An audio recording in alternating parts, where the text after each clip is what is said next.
316, we're in a special position. Voice is a wee bit gone, so don't do anything that's going to cause me to shout at you all too much. So, good evening, everyone. You're very welcome to is this the 11th, 10th ordinary meeting of the Literary and Scientific Society at University of Belfast. So, any announcements today? I have just been informed, dutifully by our tech officer, that due to his efforts combined with those of President Emeritus Mr. Calvin Black, that the Literific is now on Spotify, apparently. A trendy place for the young people to go for all your musical needs, and also now your debate needs. So, I assume we'll be having the debates on there in podcast format, if you would wish to listen to them more than once a week, if you're so inclined. So, our Christmas dinner plans, I got off the phone, I was on the phone there with Cosmo today, so it's, we should have availability there to go for dinner on the 11th, Tuesday the 11th of December, unless anything changes. So, hopefully we'll have a form doing that for people to sign up and start paying on that tomorrow. It could be as swift as possible when all that goes up so that it can run as silky smooth as I would like it to. One other thing, we have some competitive announcements and congratulations to give. We have a delegation going down to the IV at Cork tomorrow. 2 teams and a judge, and are you all in the room here? Put your hands up if you're going to Cork tomorrow. Yep. So, if we could please extend to them a very hearty round of applause.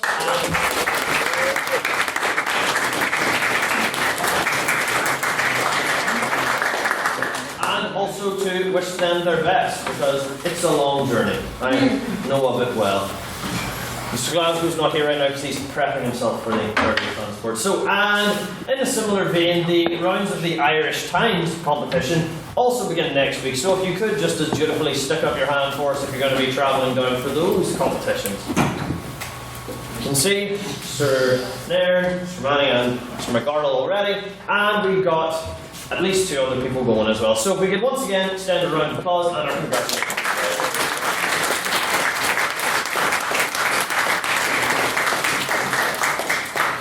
Just walked in, we have some seats up and around here, and I believe 1 or 2 on the other side as well.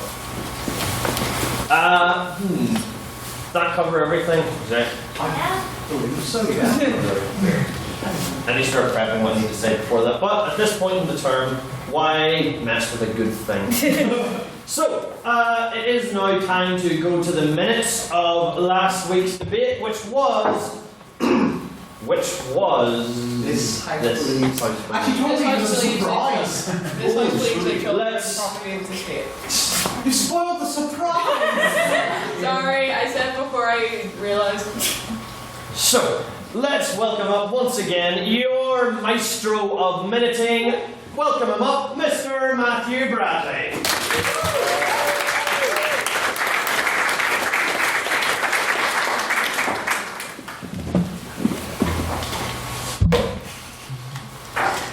Okay. Do you want to hear some minutes? Yes! No. You say it right. If someone says no again, I will break your legs. Right? Scaling like that? Okay. Now can we all have fun? Do you want to hear some minutes? Yes! Good. You've learned to behave. The 9th ordinary meeting of the 170th session of the Queen's University of Belfast Literary and Scientific Society took place on the 15th of November 2018 and was attended by 45 members. As usual, President Dobbin started the meeting with some important announcements, and then some minutes were read, during which Mr. Finbar Rogers HLM hid under a table. After this, President Dobbin opened a jolly round of private members' business. Mr. Leanne Ford asked the House's opinion on UK employers wanting to put implants into their workers for security reasons. As a self-confessed token trade union representative, Mr. Jack Patton simply said, yes, while Mr. Russell Nairn decried this as yet another example of soul-sucking corporate dystopian levels of control over the lives and personalities of those who work for them. Mr. Colin McArdle mentioned the recent cabinet resignations as a result of Brexit, rather beautifully drawing a parallel to Irish history in the process. The enigmatically named Mr. James Orchin voiced concerns that if this analogy See, took a moment, but I got there. If this analogy is to be followed, the comparison for De Valera would be Boris Johnson, and we'd be saddled with him for the next few years. Whereas Mr. Holcomb McSparren wanted the analogy to go further, and for the whole UK to be partitioned. Mr. Rowan Wise questioned whether Northern Ireland is to be treated differently to any other part of the UK. And Mr. Jude Perry responded that NI does require special status to allow both him and Mr. Russell Lane to travel seamlessly across the border on a rubbish bus. Then it was time for big talk. Mr. Jake Kieran asked the House what was arguably the most pressing question of the week. Detective Pikachu. Creepy or not? Mr. Russell Lane noted the general response to the film's first trailer of "I didn't know I wanted this," and commended the studio for taking a risk on such a blatantly absurdist project. Mr. Holcomb McSparren questioned the risk involved in taking a $1 billion franchise and turning it into a film, but was nonetheless looking forward to how it would be referenced in Deadpool 3, also starring Ryan Reynolds. Then President Hugh Dobbin got all angry at people pronouncing Pikachu as Pikachu. So did President Emeritus Calvin Black HLM. What a bunch of nerds. Mr. Dobbin did note the vacuousness of this argument, however, stating, "We're only talking about Semitics, a linguistic fumble which baffled and amused." Speaking of being baffled and amused, it's time for President's Questions. Mr. Russell Lane asked Hugh his favourite and least favourite Christmas songs. The President despises Christmas songs. All his years working in retail have poisoned the reputation of Christmas songs for Mr. Dobbin. In fact, I've heard he cannot even listen to a child singing a Christmas carol without tackling him to the ground and giving him a black eye. Mr. Dobbin confessed that if he had his own superhero origin story, his nemesis would be the oft-played fairy tale of New York. Predictably, the President's favourite Christmas song is the one from the Coca-Cola advert. What a superlative choice. For the next President's Question, some context is required. To celebrate the Lithographic's birthday during our 169th session, the Council held a charity auction in which they would sell a service to the highest bidder. Until this night, only then Technology Officer Mr. Matthew Bradley HLM had kept his promise, sending Mr. Cole Craig one cheeky text every day for 3 months. Which, as a side note, I'm on pay-as-you-go, and I don't want to see how much that cost me. Probably more than ended up going to charity. Mr. Dobbin had agreed to perform a 7-minute speech in praise of whomsoever would win the bidding. The highest bidder was Technology Officer Mr. Jake Kieran, who not only bought Hugh's service, but captured his heart. Mr. Dobbin then went into a 7-minute speech in praise of Mr. Kieran, in what was a truly heartwarming and touching moment. President Dobbin, wiping the tears from his eyes and putting the engagement ring back in his pocket, introduced the next motion. This House believes children are the property of the state. A vote of prior opinion was taken on the motion, which read 0 ayes, 30 nays, and 12 abstentions. Before some opening remarks were given by a wonderful and definitely impartial guest chair, the Allied Commissioner for Children, Ms. Cooper, which she was absolutely brilliant. Opening for the proposition was Maiden Speaker Ms. Bajaj, who stated that making children the property of the state would ensure a greater overall standard of living, as the state could more readily intervene should it be required. Ms. Bajaj claimed that leaving family issues behind closed doors can lead to more harm, and noted that parents don't necessarily have their children's best interests at heart, so state intervention could ensure a greater standard of life. Mr. Finbar Rogers HLM labelled the proposition's argument as counterproductive at best and downright sinister at worst, stating that as present, the quality of life for children has never been better. Citing cases of abuse within care homes, Mr. Rogers questioned the benevolence of the state and stated that children shouldn't be treated differently by the law simply because they're younger. Mr. Rogers closed his speech by saying that as the property of God, if you vote for the proposition, you'll burn in hell forever. Oh, Finn. Beautiful speech. Speaking second for the proposition was Mr. Tiernan Kirk. In a maiden speech to the Society, Mr. Kirk noted the concerning decisions made by parents with regards to their children's healthcare, citing the case of Charlie Gard as a key example. Entering into a passionate tirade against anti-vaxxers, Mr. Kirk claimed that if the state was given power to intervene, this could counteract possible laziness and ignorance on the part of the parents. Continuing for the opposition was Mr. Cormac Manning, who stated that while his side doesn't mind the state interfering in egregious circumstances, each child is a free soul and the property of no one. In fact, the state should be the property of the children. Noting situations where the state does treat children like property, such as child soldiers, Mr. Manning stated that having the state as the default parent is a colossal responsibility, and noted that the state may not necessarily be benevolent. Closing to the proposition was Mr. Colin McArdle, who, struggling to find a good quote, simply said, "People are dicks." Noting that the state already has proprietorial control over children, Mr. McArdle stated making children the property of the state is about streamlining and developing laws, rather than some kind of colossal reform.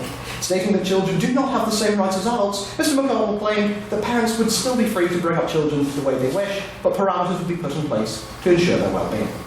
Mr. Tom McGuinness closed with the opposition, who reinforced his side's argument that the government can still intervene without children being their property.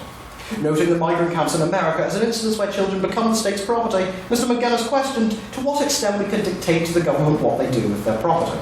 Mr. McGuinness stated that as humans with less experience points, children should simply just be citizens and that no citizen should ever be defined as property.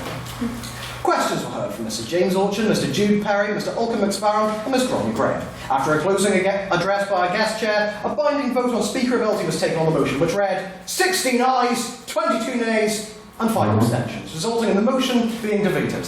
May I take the minutes as read? Aye. Thanks.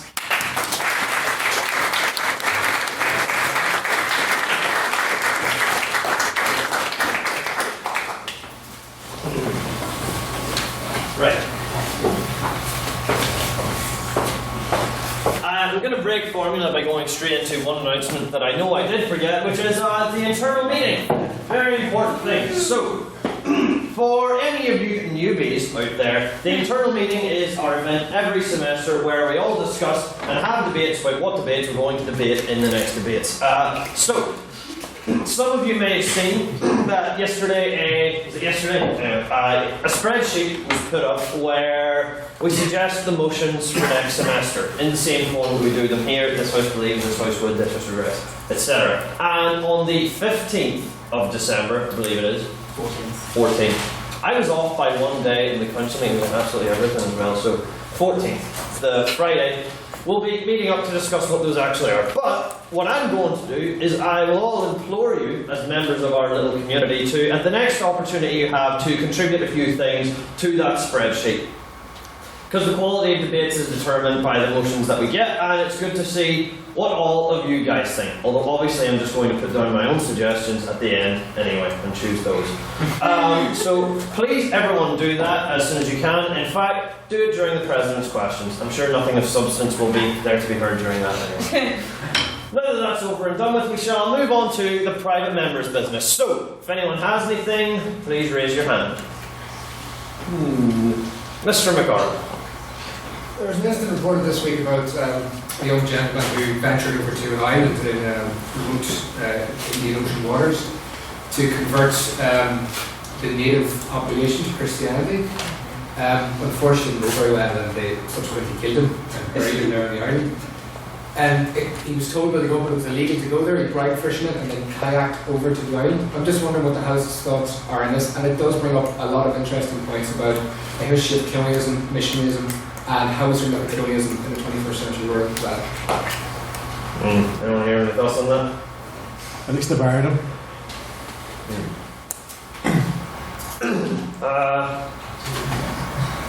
Let me. Mr. W. While murder is obviously a bit of a step too far, Christianity does have this tendency to impose itself wherever it goes, and maybe in the year of our Lord 2018 we need to decide maybe most of the richest countries in the world is enough people for thoughts for Christianity. Mr. Ochin. First things first, I should produce this sign here to help you pronounce.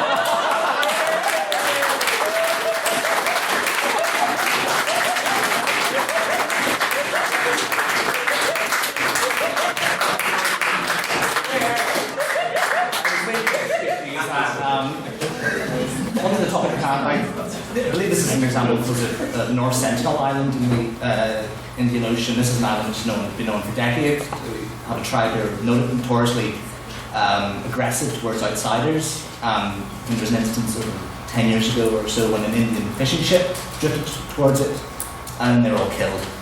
I think, yeah, the person in this case obviously did the wrong thing. They paid his life for that. But I think that we have to understand that there's a reason why the Indian government has said people should not go there, because of the reason, for instance, that their immune systems might not be as effective as those of us actually being subjected to multiple diseases over the centuries. But I think it's unwise maybe to make contact with some of these tribes. Did this man say that he was there motivated by Jesus or something? Oh yeah, he left a note and was like, if they kill me, please tell God to forgive them or something like that. So yeah, he pretty knew. Right. Maybe he watched the road to El Dorado one today. Mr. Hickman. Well, I'm actually interested to speak to a point raised by the second speaker for the proposition this evening. But it's less so to do with this specific instance. I think that I think all things said and done, it was clear the possible outcomes for it. He took a risk and he suffered consequences. I won't speak any more to that. But I think it was an interesting point raised here that the issues about should Christianity just be happy with the rich Western nations? And I think that fundamentally misses the underlying principles of religion and of consequence.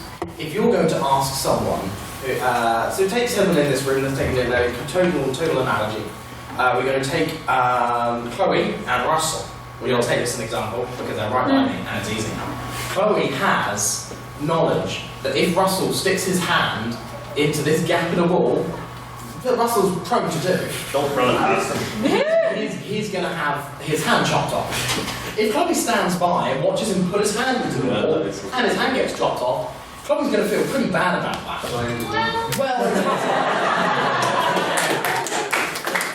be honest, I'd still probably put my hand through the wall. That's something he would do. This is the point. But the thing is, ultimate point here is that if someone feels that they believe that there is a serious consequence if they go and do something, and we're not talking about going and murdering everyone on the island. I think that would be a step far too far. But the example given, and I think there is a significant aspect that we do have to consider that there's some seats over on this side. Don't worry, it's okay. I'm using it. No, but there is a serious reason to consider why they do it. I don't think it's reasonable to put them in a position to say that, well, surely you should just be happy with what you've got, if what you've got is going to leave thousands of people to die. That's the principle. So I'm going to move on now to any separate pieces of private members' business anybody has, or is this going to be a notoriously short one? I believe it shall, right? Flip. We get out of here before 9 o'clock today. Right, so then moving swiftly onwards, we go to the President's questions. This is the part of the show where if you have something to say to me, that you may do so. Russell. Yo.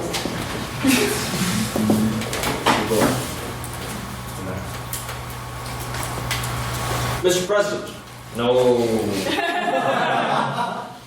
As the time of year we currently reside within is the encroaching time of the Yuletide season, Belfast has once again had descended upon it, or indeed graced with its presence, depending on one's opinion on the matter, the Yuletide German-style Christmas market. I am wondering if the President has any particular opinions on the market, and if they can give any recommendations to the House as to what to get should they decide to visit. Good show, good show. Here, I know what you're baiting me to, but I'm going to tell you what, they took away the Langos stand this year. Did they? The Langos isn't there. But the Langos is so good. Anyone who was there last year, there was a stand for Langos, which was, I think it was a Polish food, which was deep fried flatbread with bacon and cheese on top of it. It was delicious, but this year the Langos has disappeared, so I'll make the preliminary rant be about that one. Moving on, further subjects about the Christmas market. Again, I enjoyed being out. I was there yesterday and I bought a chimney cake, which was not worth the price. It was about £6, but good, but not £6 good. If you were visiting yourselves, I'd recommend going to the macaroon stand. You're laughing because you know that I love the macaroons that they do there are delicious, and they come in, I believe, a few different varieties. And anyway, if you're there, just recommend getting yourself a macaroon. They also have a stand where they're selling hats. It's inside out, something called like that. What's the Outside it. outside it? Close enough.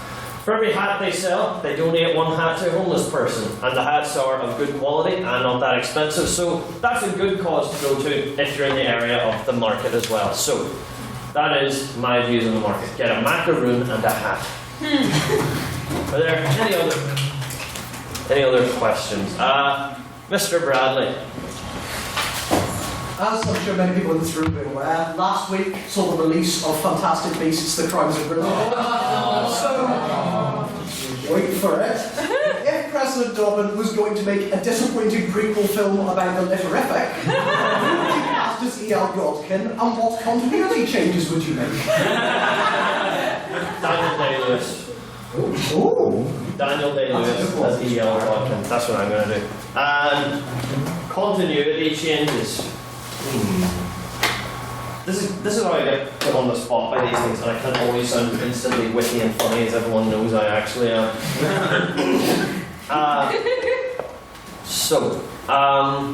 I would probably do what the continuity changes they made in The Hobbit, right? Throw in a bunch of really long battle scenes that simply didn't happen.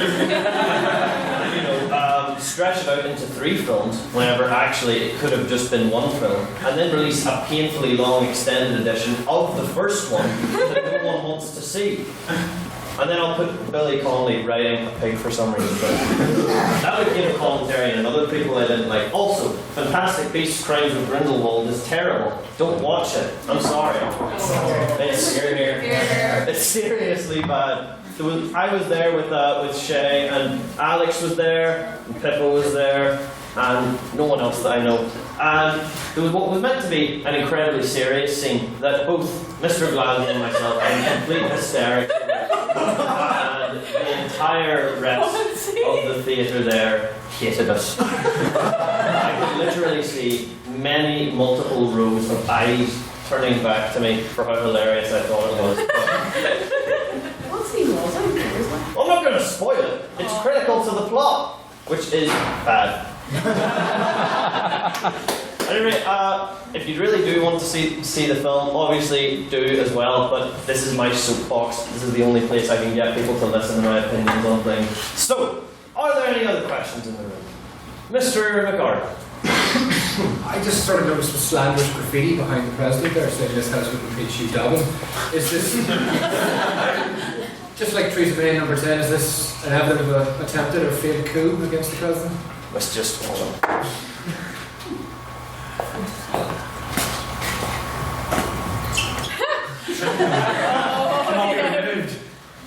Anything can be removed if you have enough corruption. Does that include you? Hopefully not.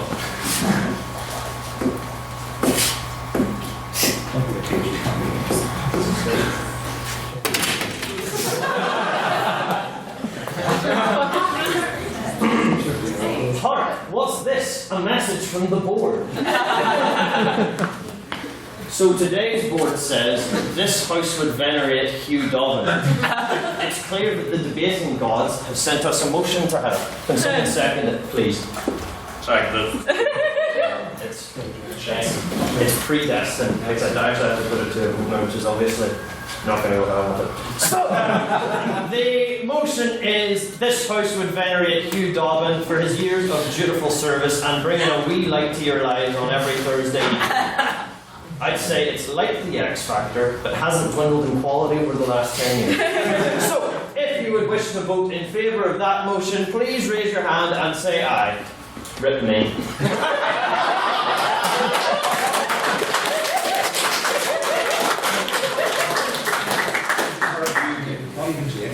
We got one. We got one. Nepotism goes 2, 3, Oh, don't 4, be an idiot. 5, 6, Look at the 7. 7, 8. This is like a fitting. 9. All of you. Alright, If you don't value the hours of work that I put into making your debate society experience better every week, then raise your hands and say no. Nay.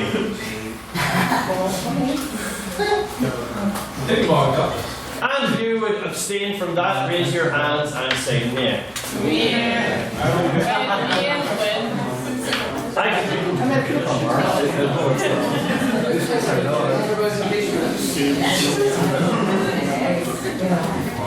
I can live with that. So, by a vast majority, the abstentions win. But more of you love me than hate me. And so I think that the real debate was the friends we made along the way.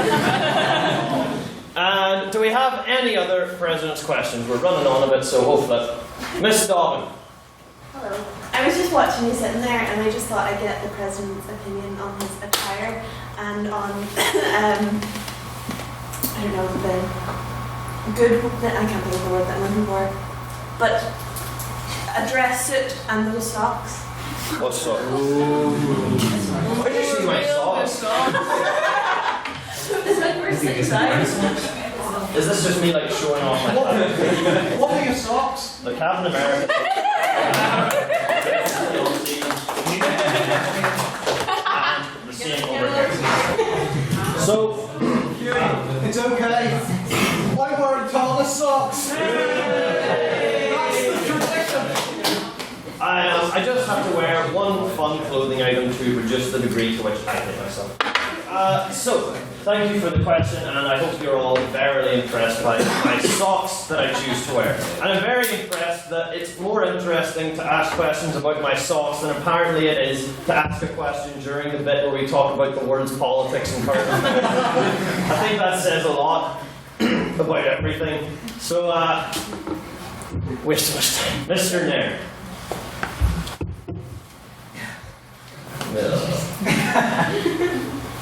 It's your second one of these. Mr. President, given the motion of tonight's debate, this House would separate art from artist, you are something of an artist yourself, as I understand. I am wondering, if you were to publish a novel, what pose would you take for the portrait of yourself at the back of said novel? And then, is that it? That's probably like my most common pose, is that? If I were to say like do the thing I want to do, I want to be holding Captain America's shield and to be doing this, because that's something I personally relate to. But probably something a bit more like Bond villain style, like standing behind me like this and looking slightly behind me.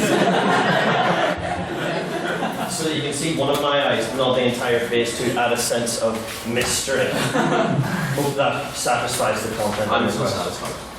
Mr. McAllister. Mr. President, now that the Litterific is on Spotify, congratulations, I was wondering if we can expect to find your ongoing portrayal of ABBA's Dancing Queen to go on anytime soon.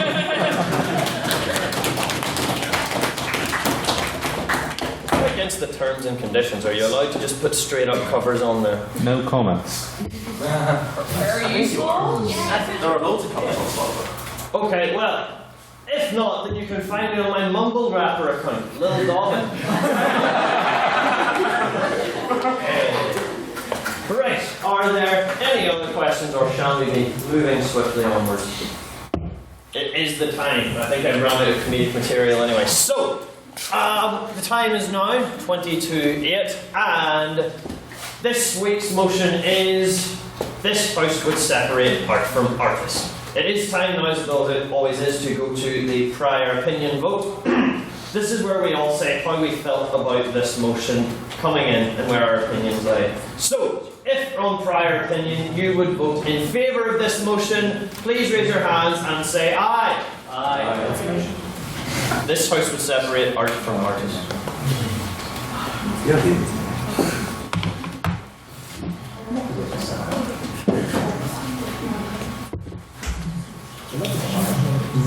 21.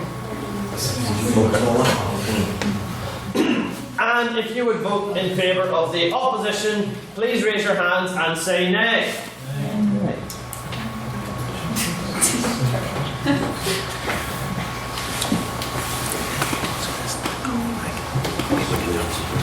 16. Right. So, Mr. Bradley.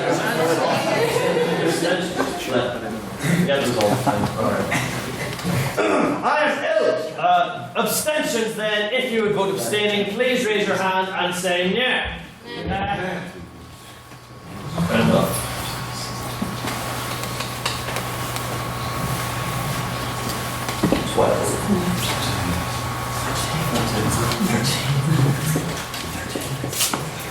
All right, this time, Mr. Bradley, Duke of Describing Things, give me back that vote. Certainly. There were 21 ayes, 16 nays, and 13 abstentions. Hey. So, the ayes have it on prior opinion, unless I read it. No. The ayes have it. So, I'll give a wee bit of pre-description before we start the debate proper. As you may have known, this is our annual Godkin debate. This is a special debate for multiple reasons. We have got 4 speakers on each side rather than our usual 3, as we are trying more to emulate what the traditional BP format is. And if you can see these 3 dandy chappies in the corner here, these are our judges for the evening. We have Russell Nairn, our training officer, Matthew Bryson, the internal convener, and Morgan Hickman, who was the winner of last year's Godkin competition. So, while we will be having our vote at the end, and there will be the results from that, tonight's winner will be an individual speaker who shall be selected by these 3 judges. So, since we're all familiar with how things are going to work, I am very proud to introduce this week's motion, which is this house would separate art from artist. And speaking first, sorry, just got to think a second. Speaking first for the proposition, we have Mr. Keelan McNally.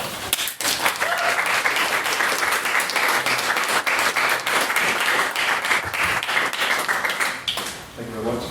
Members of the House, I'd like to open for the proposition by quickly defining the motion and addressing some of the words involved. Like most official definitions of the word art, propose that art is the extension of human creative skill in order to create a work that is appreciated for its beauty or its emotional impact, be that a painting, a sculpture, or a more visual medium such as theatre or film. And simply put, in this instance, we are taking the artist to be the creator of said art. Now, I'm sure the opposition will be hard-pressed to disagree with such a definition, considering the operative word in this definition is human, which we can take in this instance to be synonymous with the artist. So I'd just like to quickly clear something up. We, the proposition, are not arguing that art is not created by the artist, nor were they ever not linked at one point. No, we are arguing that once created, we should morally separate the art from the artist. Now, we argue this for a multitude of reasons, which myself and my colleague will explore throughout the rest of the debate.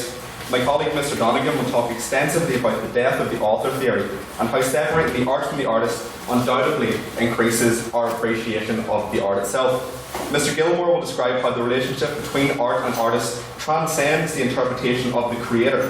And Mr. McCarran will conclude by talking about how if we do not separate the art from the artist, then we're not only damaging our interpretation of the art, but that we are also damaging the artists themselves.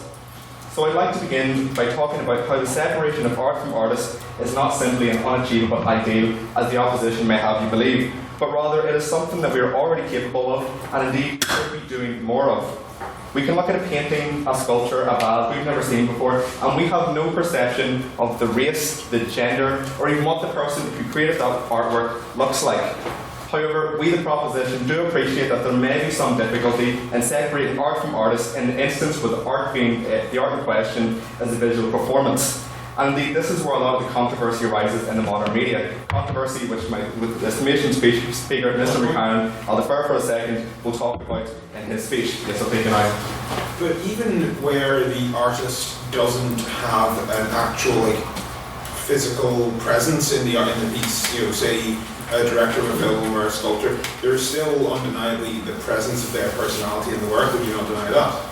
There are instances where that is the case, and that's absolutely something that we go on to stipulate further on in my speech, and then especially in my colleague Mr. Donegan's speech. We talked about how there are instances where the art bleeds over, and in those instances we would potentially take a step back. But there are, if not more instances, and I use the example of Walt Disney soon, as you're going to come on to, where the political interpretation hasn't bled over into the actual artwork. And on that point, I'd like to remind the opposition that the movies aren't real. The characters portrayed by these artists are simply works of fiction. Bruce Willis didn't really kill dozens of henchmen in a bid to save Christmas. Keanu Reeves didn't really enter the Matrix. And no, Jack Nicholson didn't really go on a chaotic killing spree in an attempt to kill his wife. At least, not to my knowledge. Now, if we don't hold Jack Nicholson accountable for the heinous acts committed by his character on screen, why then will we ever consider holding his character accountable for the morality of Jack Nicholson himself? I have nothing against the man, I'm sure he's brilliant. So, if we can separate the artist from the art when watching a film, then we can and absolutely should separate the art from the artist. Now that I've talked about how we can separate the art from the artist, I'm going to talk about why we should separate the art from the artist. Now, many of these points will be elaborated upon further by my colleagues within the proposition. I'd like to bring to the floor the example of Walt Disney, which I touched upon earlier, a man notoriously accused of being anti-Semitic, yet a man for whom his artistic output showed no resemblance to his political inclinations. Now, unless I was watching a very different movie from everyone else, I don't seem to recall Cinderella having a particular vendetta against the Jewish community. And this raises a very interesting point. We, the proposition, are not claiming that morally unjust artworks shouldn't be viewed as such. Of course, if a film or a novel is a propaganda vehicle or morally unjust in and of itself, can I decline please? We wouldn't be quick to condone it. Rather, we are proposing that when the artist's personal views and opinions have not split over into their work, then that work should not be devalued as a result of the artist's separate personal views. And indeed, we continue to enjoy Cinderella and other works of Walt Disney for that exact reason. We are making the subconscious decision to separate the artist from his work. We are making, in doing so, we are protecting the artwork from external negative influence and allowing it to be judged on its own merits. And this again is another reason to firmly support the idea that we should separate the art from the artist. Now, I know it seems counterintuitive not to hold the creator as a morally responsible agent for their work. We've seen this with, for example, Oppenheimer and the atomic bomb, with Alfred Nobel and dynamite. Both men were stricken with guilt as a result of their creation. And to some extent, I can empathise and see how they may feel morally culpable. But do people judge the atomic bomb on the morality of Oppenheimer? Do people judge the morality of dynamite on Alfred Nobel? Absolutely not. It's ridiculous to even suggest it. So why, therefore? In fact, Alfred Nobel was the very same man who donated his fortunes to founding the Nobel Peace Prize. And as such, he is a man who would be viewed as morally righteous in the eyes of many. But we don't view dynamite as morally righteous, because such a view would be harmful and dangerous. And the exact same logical principles apply to art. I'd like to remind everyone here today that while in the minority, art can be used as a weapon. Art can be used as a vehicle for indoctrination and propaganda. But if we were to judge these dangerous artworks on the morality of the creator, then we open ourselves up to the risk of passive negligence. Indeed, as my colleague Mr. Gilmore will argue in his speech, that good work can come from bad men. Equally, bad work can come from good men. And if we maintain that intrinsic link between the artist and the creation, as the opposition will support, we expose ourselves to the ridiculous idea of judging a harmful art based on a morally good creator. Now, this is an extreme example, I appreciate, of why we should make a moral differentiation between the art and the artist, but the logic applies to all art. Why should we view an artwork and have our view be moulded by the creator's morality? Shouldn't we do the artist the favour and let the art speak for itself? We don't judge a child on the morality of the parents. Yes, the parents created the child, but we don't punish the child for the actions committed by the parents. Yet we deem it appropriate to punish works of art due to the morality of the creator. Ladies and gentlemen, clearly we should separate art from artist. Members of the House, for art to be enjoyed and appreciated for what it is, we must do so through the separation of art and artists. By separating the art from the artist, we are not defending morally dubious works, as the opposition may point out, and we are not defending morally dubious artists. No, we are allowing the art to be judged on its own merit and appreciated for what it is. Be that good or bad, the only way we can protect art and appreciate it for what it is to separate it from the morality of the artist. I beg you to propose. Thank you very much.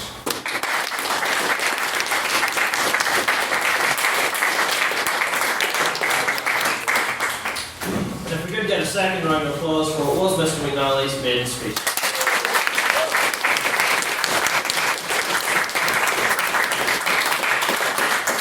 And now to open the case for the opposition, please welcome up Ms. Rebecca Wickman.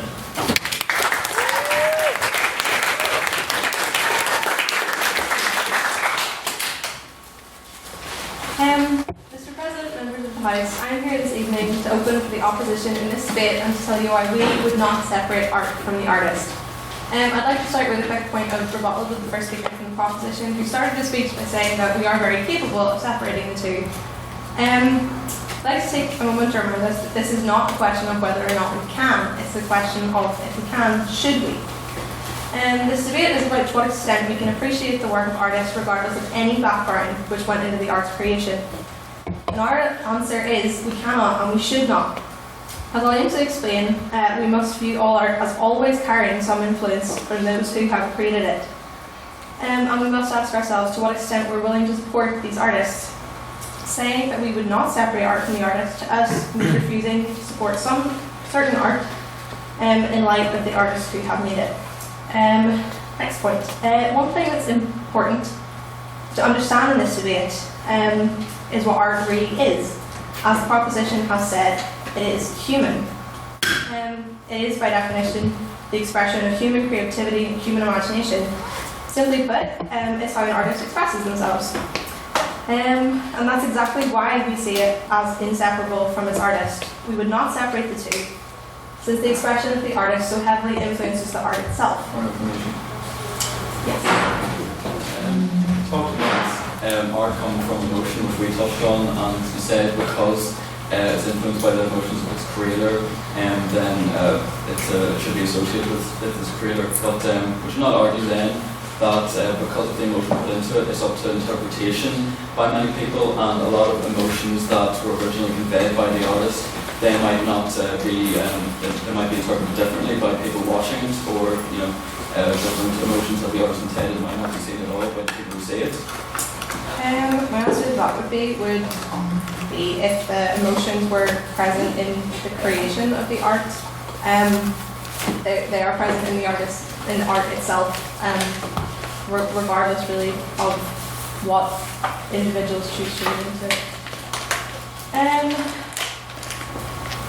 An example of what I was saying about artists influencing their art is Stephen King's novels, where settings that he uses are fictionalized but are so heavily influenced by his real experiences growing up in Maine. Even though it's fictional, like the proposition mentioned, the real world we see influences the fictional. The stories, paintings, films, songs, they don't spring into existence. They're created consciously by artists. Now, Harvey Weinstein, because he was bound to come up eventually. The artist in this case was an abuser. They're victims, those who took part in his art. Situations like Weinstein are something we must all confront in the media we consume, because art is not created in a vacuum. It is influenced by its background, and the solution we propose is to not separate people like him from what they have created. It's a question of the extent to which a piece of art's backstory impacts the way we receive it. Like in the case of Weinstein, the backstory to some art involves morally questionable views or actions by the artist who creates it. As the opposition, we'd invite the House to see this art as being shaped by these views or actions. A backstory involving someone such as Weinstein could involve the suffering of others, and the careless separation of art and artist that the proposition argues for is a refusal to acknowledge these negative aspects of the creative media we consume. No, thank you. The separation prioritizes the careers of these artists over the well-being of those who may be negatively affected by their art. And to clarify, we're not saying that Harvey Weinstein's films suddenly became worse films in light of the allegations against him. What we are saying is that we would not separate his influence from them. We would not separate. We would not support the art, because to do so would be to support the artist. Firstly, in the case of giving them a platform, which is something I'll go into later in my speech, and secondly, by financially supporting the artists themselves, something which my colleague Shevin will go into in her speech. Following on from the idea of supporting artists, my next point. While the Weinsteins of the world and the experiences of their victims are absolutely an important aspect to this debate, and one which my colleague Neve will go into in her speech, sexual harassment is not the only circumstance in which we would not separate art from the artist. This is really not something I ever thought I'd say in a debate, but I'd like to talk about Kanye West for a moment. He's a musician, he's an artist, but as I'm sure we're all aware, he's made some interesting political statements, from unapologetic support for the Trump campaign to the assertions that slavery was a choice. And there was outcry, but here's the thing. His album debuted at #1, certified gold, was critically acclaimed. What message does this send? That an artist who holds offensive, hurtful beliefs can still be celebrated in the name of separating art from the artist? Really, it shows the negative effects of separating the two, of continuing to consume their art, despite what we know goes on behind it. Our solution, of course, is to view art in its context and to not separate it from its source. Because when we consume his art, we implicitly praise the artist. When an artist is praised, they acquire a platform. And in cases where this platform is misused, I would ask why we're so willing to continue supporting their work and giving the platform to them. If we see a certain artist as morally reprehensible, then we must accept that these morals carry through to their work. It's our duty not to separate them. Viewing the art we consume as a product of its creator. On that premise. Yes. So I guess the issue really is to whom are the views morally reprehensible to? So for example, with the likes of Kanye West, are we to completely ignore the College Dropout album, which was released in 2004, from the views he has in 2018, which are two entirely different times, and we can see that that body of work is frankly incredible in terms of objectively speaking. I have to admit, I'm not familiar with it, but in the context of the album I was talking about, like, we have to say that if he's going to say these horrible, offensive things, surely that's a reflection on him as an individual. And again, I would ask the question why we're so willing to support the work of someone when we know that's the backstory to the work. Because viewing the art we consume as a product of its creator is an intrinsic part of responsible consumption of media, which the opposition again will keep coming back to throughout our speeches. So to sum up, art is an outward expression of an artist's inner self. The crux of our argument, therefore, is that all art carries some sense of the artist who made it. We must therefore confront the fact that not all artists, and indeed therefore not all art, is worth supporting because of its context. The two should be separated.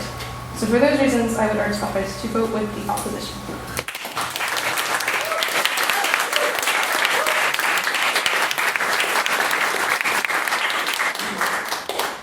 And now speaking second for the proposition, please welcome up Mr. Cormac Donovan.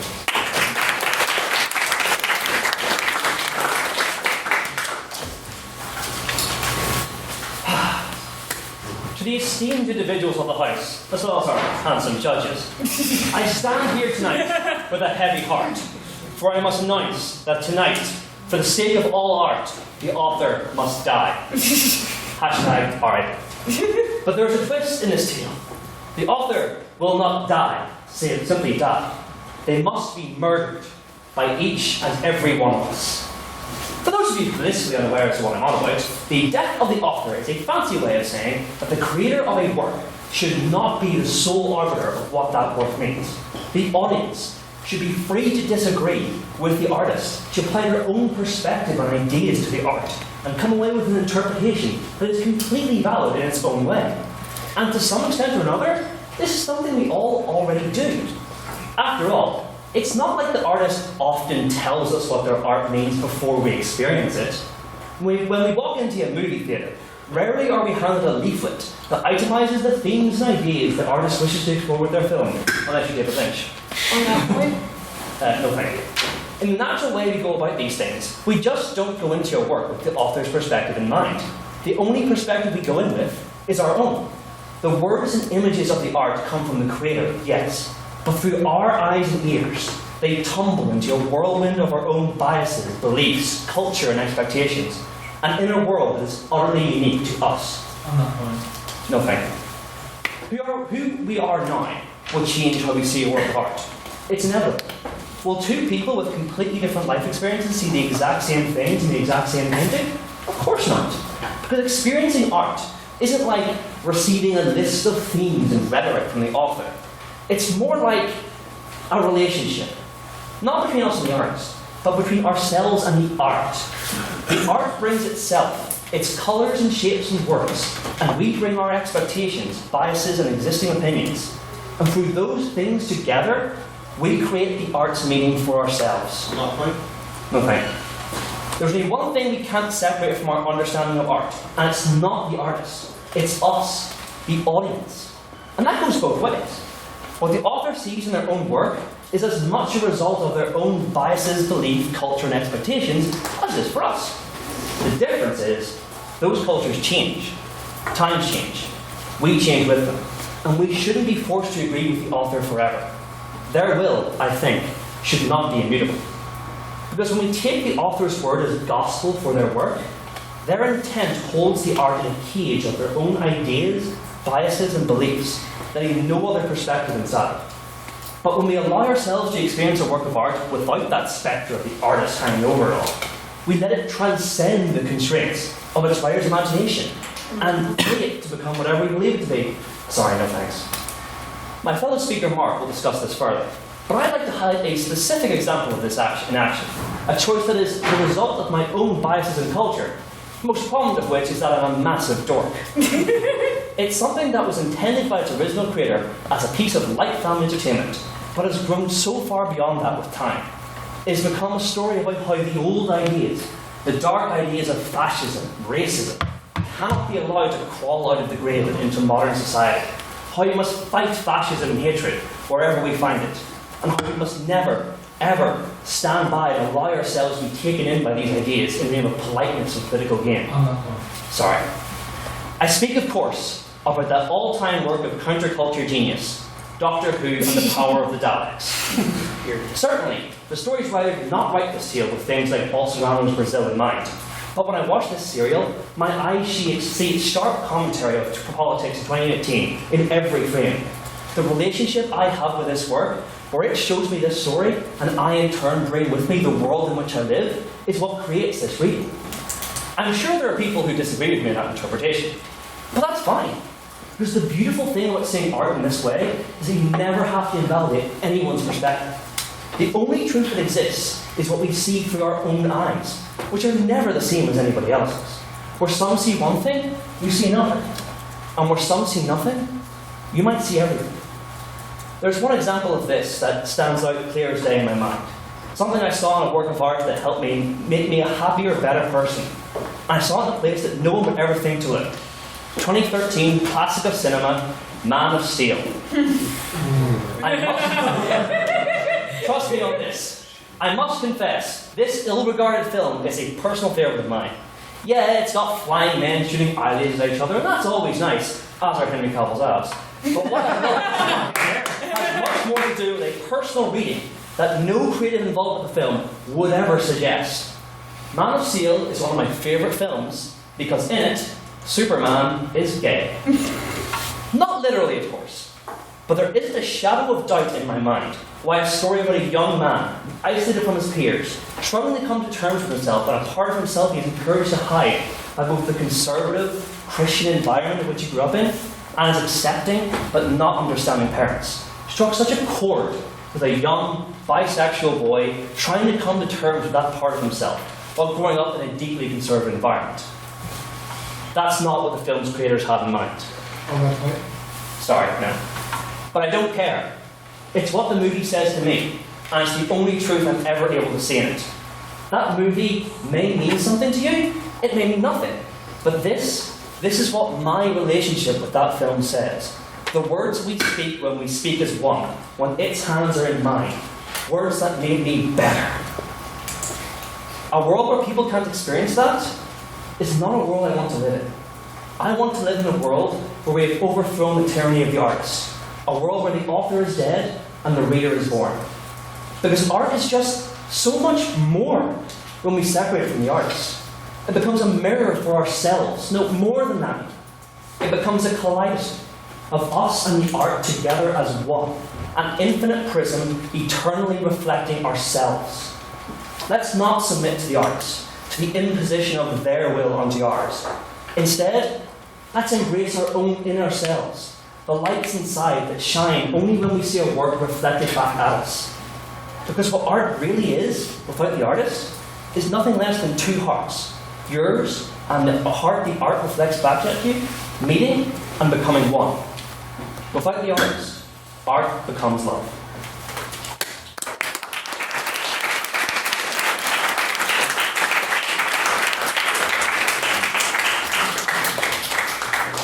And if you could ask for another round of applause for what was also Mr. Donegan's main.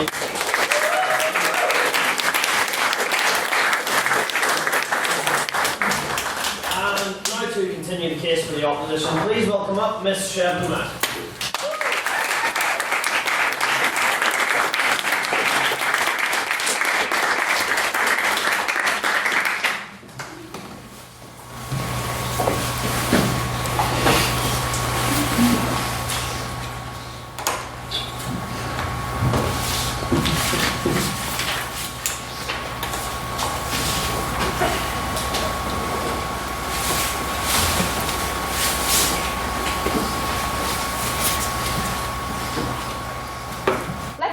For a moment that we believe the proposition.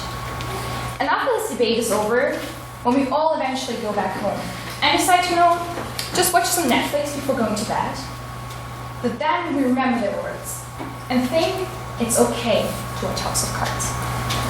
Or tomorrow we might go to the cinema and think it's okay to watch a new Fantastic Beasts movie. Because our proposition tells us that these works of art should be separated from people like Kevin Spacey or Johnny Depp. I want to talk about two things that will happen if we listen to the proposition. First, we will give people like Johnny Depp and those that keep casting him for roles money. And if they have money, they will not change anything. And second, we will have an extremely limited view on art and keep ignoring the fact that it does matter who tells a story, especially since there are voices in our society that we have been systematically silencing until it's there. But before I go into my main arguments, just a few points of rebuttal. The first speaker talked about how Disney is very apolitical. There's actually Donald Duck, who's fighting against Nazis as part of American propaganda. So he might be referencing Cinderella. He's actually ignoring these parts that were highly political. Because artists aren't living in their own distant planet. They're actually living in a specific historical context. They are being shaped by political discourses of their time. If we think that is not true, we're just looking at the things we want to see and ignoring the rest. Deborah also mentioned that when she said how it's always an expression of the self. So it's always individual beliefs and the political context that will shape the work of art. The second speaker kind of had this really nice romantic tale about the intimate relationship between audience and the artwork.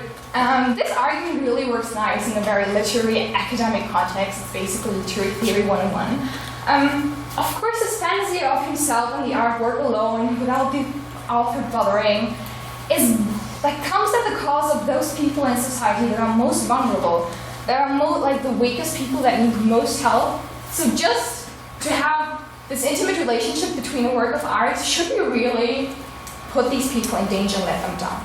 I don't think so. Now, let's talk about the first reason why we're obligated to see and acknowledge the connection between art and artist and act accordingly. The majority of the works of art that we consume are first and foremost economic goods. And when proposition talks about the inherent value of art, they ignore this incredibly important real-life context of the works of art. The movies we watch, the books we read, music we listen to, these are all created by industries, Hollywood, publishing companies, record labels. All these institutions make it possible that artists can create their work and that we as consumers know about them in the first place. And as long as they keep making money off of a certain artist, they will not stop working with them. So if we believe we can watch Johnny Depp's movies without endorsing him, then we are wrong. Yeah. And we're not endorsing him, and we're not endorsing the other many people who worked on the same piece of film.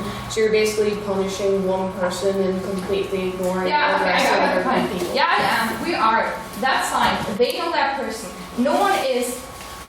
So the thing is, Johnny Depp didn't just do one bad thing. He's terrible on set. He's an alcoholic. He's rude to people. He makes such an unwelcome atmosphere for so many people who work there, for women, for people of color. I'm not saying Johnny Depp specifically, but these people we're talking about generally do. So if they continue with them, if they still work with them, we think everybody should be punished. We cannot consume works of art in a bubble where they have no real life consequences. And we cannot watch a certain movie without supporting the actor, and that's essential, even if we separate them in our head.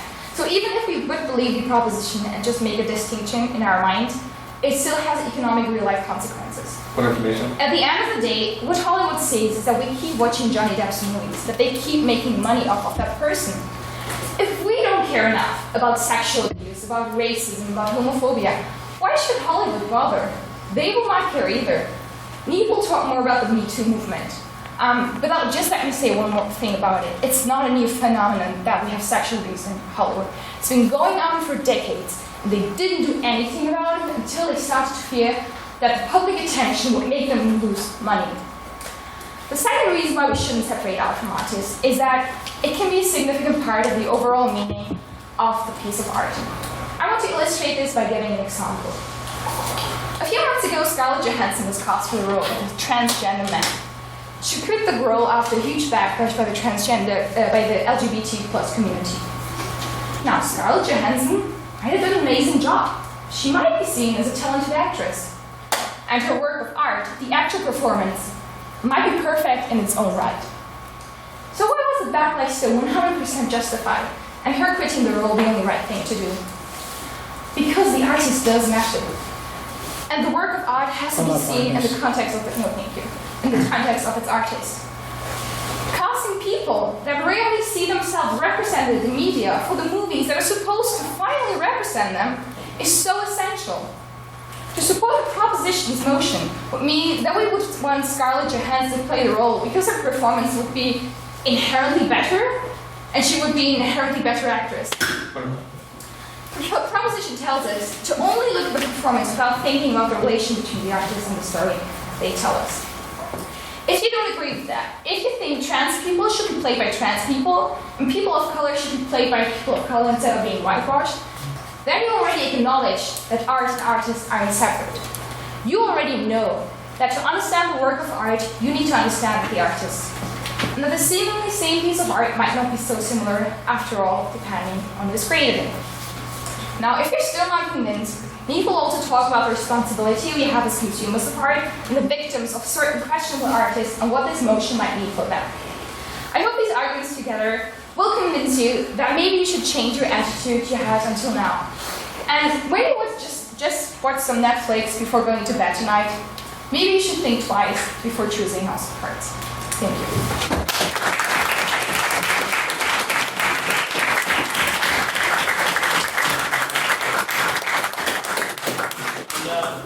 If once again we can get another round of applause for Miss Maiden Speaker.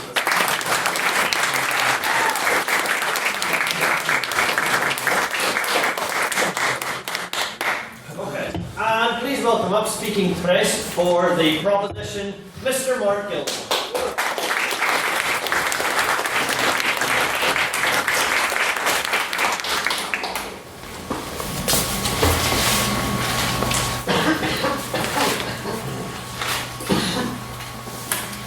Good evening, ladies and gentlemen of the House.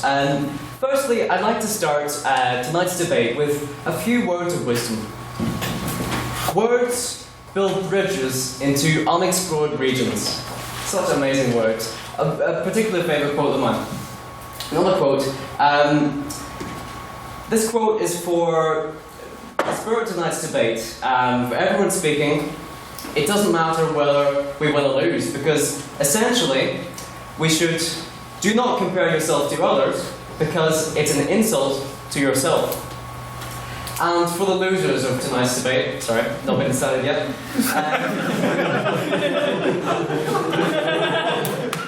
Anyone can deal with a victory, but only the mighty can bear defeat. Such wise words of wisdom. However, where do they come from? Congratulations, folks. You just enjoyed a series of quotes from the Fuhrer himself.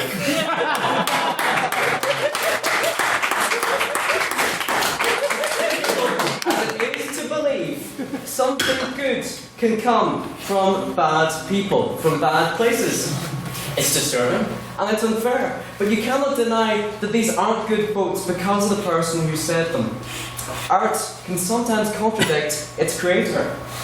In the same way, contemporary artists today are having their art censored boycotted and oppressed because of their characters. This isn't so much of a punishment to them, because they're bad people. Screw them, right? It's a punishment to us. The people are punished, ladies and gentlemen, because we deprave the world of something simply because of its creator. Should we not set this irrelevant context aside for the sake of our enjoyment and progress in the world of art? I mean, Guardians of the Galaxy 3 was cancelled because of this nonsense. I'd like to move on to a few points of rebuttal. So we start with Miss McMinn. And she basically said in a POI that emotion that is present in the creation of art will inevitably be present when we view it. Okay?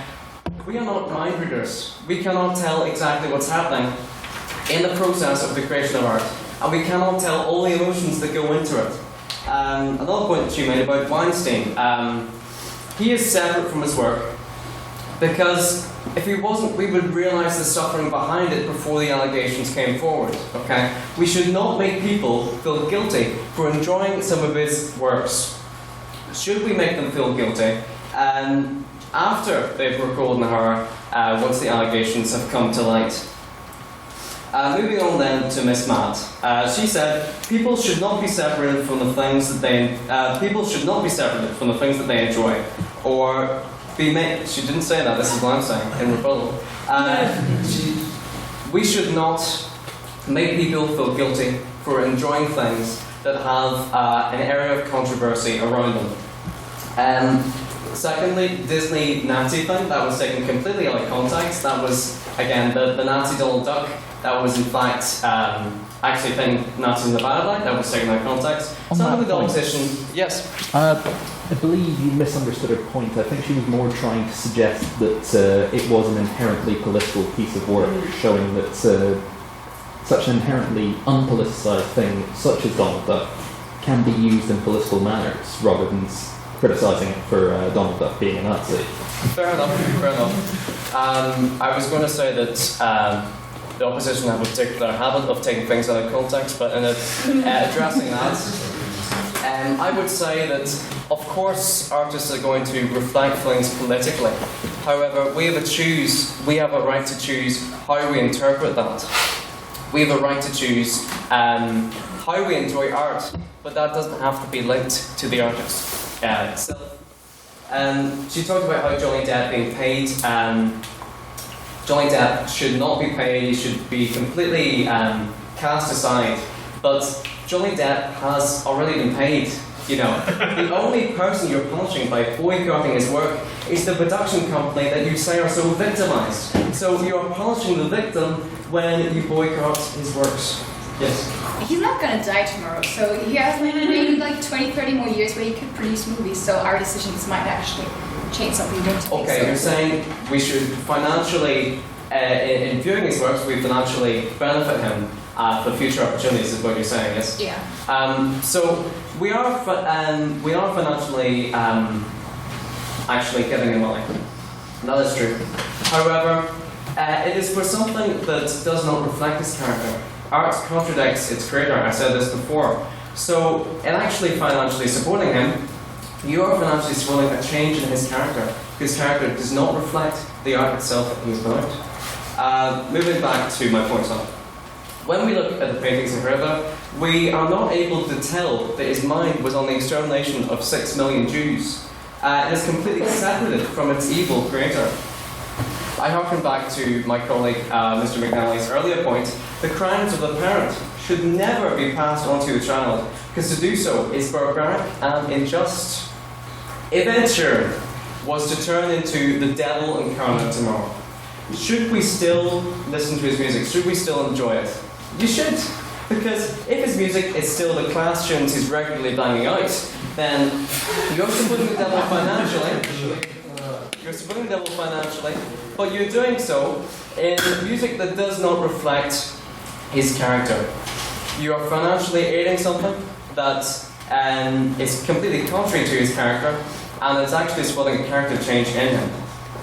I shall move on. We believe that art has to transcend any interpretation the artist has. We are all free to have our own interpretation of art. This can only be achieved in a world where the art and the artist are separate, because otherwise the artist's views looms over us and stops us from thinking for ourselves. Art speaks for itself. My final point that I'd like to address this evening is Vincent van Gogh. He was a man who led a completely tragic life, yet he made beautiful works. Now the opposition would have you go up to The Starry Night and say, "Ha! What a pathetic little life," you know? However, we are saying that his art transcends his character. It transcends his brilliance he faced all his life. And from it, you would not be able to tell that he was a man who was bullied to the point where he cut off his own ear. Just to conclude then, if you want to continue the tedious, pretentious lies put forward by the opposition, vote for them. But if you want to enjoy art for what it is, then vote for us. And to actually, God forbid, appreciate what's in front of you. I know what I choose. Thank you. Good night.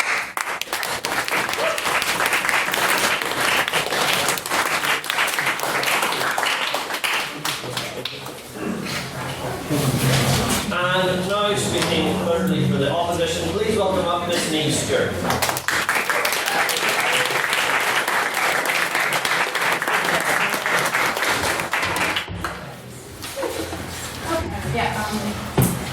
In the debate tonight, there's an elephant in the room that I want to get out of the way. There's an artist that I'm sure sprung to all of your minds immediately upon hearing the proposed policy. So I want to address him right away. Quentin Tarantino's foot fetish has been on a rampage.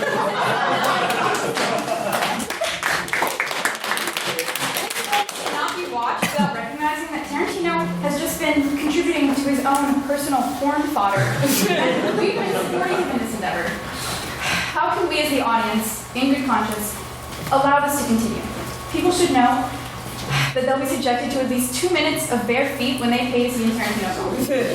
Did Uma Thurman know what she was getting into when she signed on to the Kill Bill, or did our collective agreement to ignore Quentin Tarantino's foot fetish mean she fell victim to his will? Regardless, isn't this collective outlook or ignorance the way in which artists are able to mistreat people and then find a way to continue and victimize more yet? As Shevin spoke about, we can't underestimate the power that we have as the audience. As consumers, how we spend our time and money signals to creators as to what projects they should take on in the future. You have power in that where you spend your time and money sends a message. Producers and executives and investors notice these trends and track them because their goal is to make money. By supporting an artist, be that a director, an actor, a painter, the consumer is saying to the higher-ups that they will continue to consume the works of abusers, pedophiles, racists, and harassers. And to refute I believe the first proposition's point that the artist's personal views and opinions have not bled into art and that art should be judged on its own merit, it's their job. The art, that's their work. We believe that it's their expression. We are specifically saying that an immoral artist should not be supported, or that the audience is duty-bound to reflect on that immorality, as you said, you call them immoral artists. And in this debate, it's crucial to consider the victims. Many of the artists whose view we have to separate from their art, certainly the majority of artists we talked about tonight, they have caused others pain. We should do right by them by not actively supporting the work of the people who mistreated them. To look at this issue with compassion, we can't continue to support individuals when that support causes pain to one or multiple others. Point of information. Sure. Will the opposition not concede that withdrawing that support damages vulnerable members of production companies, i.e. the lowest members, the cameramen, Yeah, the as sound we recorders, said, as well? as Shevin said, we are taking the stance that it's, especially in the case of Johnny Depp, like they knew, the Amber Heard stuff had come out before he'd been cast in Harry Potter, and so they know what they're getting into in that regard. I would of course love to be able to hold on to the art that I cherish, but we have a responsibility to society and to the victims to at least consider the rejection of the art of abusive and offensive people. How can we not consider the intense emotions Someone would be put through having to watch their abuser continue to work and profit off of their art, as Third Prop said was perfectly fine. And sometimes the art itself features the victims, as in the case of portrait painter Chuck Close, whose his muses were asked to be naked in the studio and then spoke to their vaginas, and they are the ones in his art. So for him to continue profiting off of that, we don't accept. Or for to be put through the pain of having to watch as this offensive person walks across the stage to collect their reward or some recognition from the entire industry. The abuser is given a literal platform from which to speak while victims are silenced and disbelieved. Others are discouraged from speaking up, and the business, whether that be the film industry or the art world, is made an unsafe space for other voices. And I will question. No, thank you. The purpose of art, its intrinsic value, surely can't be to cause others pain. The proposition may claim that to not separate art from artists would mean some art, once considered culturally important or good, valuable, would be taken away. To this, I would say good. Make room for new voices. We in the opposition believe that the artist was always capable of whatever act or always held that opinion, that problematic opinion. The audience should bear that in mind when consuming art, and if this means the removal of some art or artists, thank you, then that's a reflection of our society and our culture, and it's a positive reflection of that. We should not treat artists who have done no wrong no differently from those that haven't. And the opposition knows that to leave art connected to the artist would not stop, for example, a director who's been accused of sexual misconduct from winning an Oscar, but surging movements like the hashtag #MeToo, and hashtag Time's Up have in fact changed the landscape of the artistic world. On that point. Sure. So, we here at the opposition believe that the reason why artists like this gain so much power and influence is because we judge their character on their art. If we were to separate the art and the artist, we would see them as the bad people that they are, and separate their art. So basically, Bill Cosby victims, they find it completely unbelievable that they would be abused by someone who did such brilliant things. Mm-hmm. So if we separate the art and the artist, we have that clear distinction. We don't have to be led into a false sense of security. I'm not quite sure how to respond. Bill Cosby should be separated because there are so many victims. So to not separate that and to continue consuming the Cosby shows, I'm not sure. But I'm going to move on. The list of victims include children.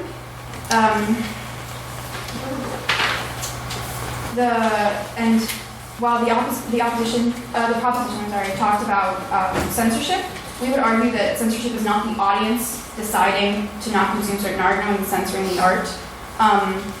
To go on consuming an artist's work with no acknowledgments of their misdeeds, sometimes crimes, is wrong.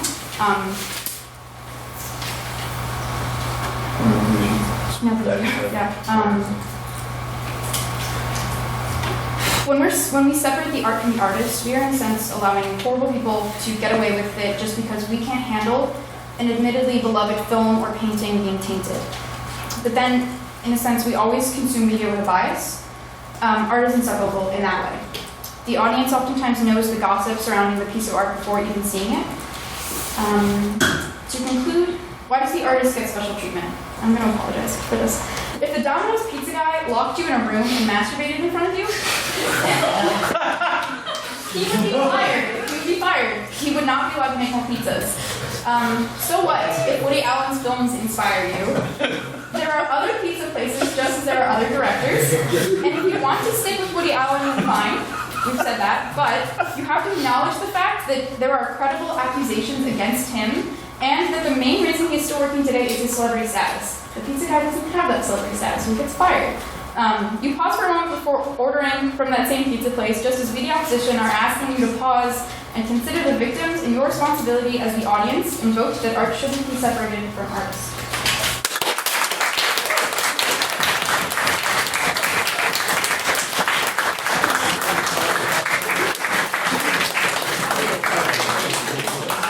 Once again, please second round of applause for Mr. Maiden Speaker.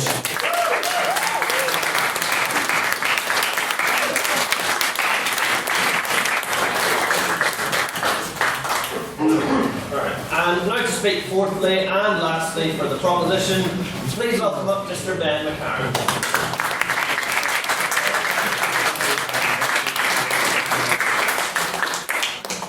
Alright, I'm gonna see if my laptop fits on this thing.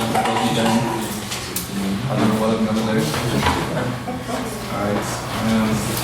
Alright, thank you very much for coming up, and thank you for letting me come up and meet all the speakers here. Ladies and gentlemen, members of the House and our esteemed President, I would like to thank you for giving me the opportunity to speak at this debate tonight.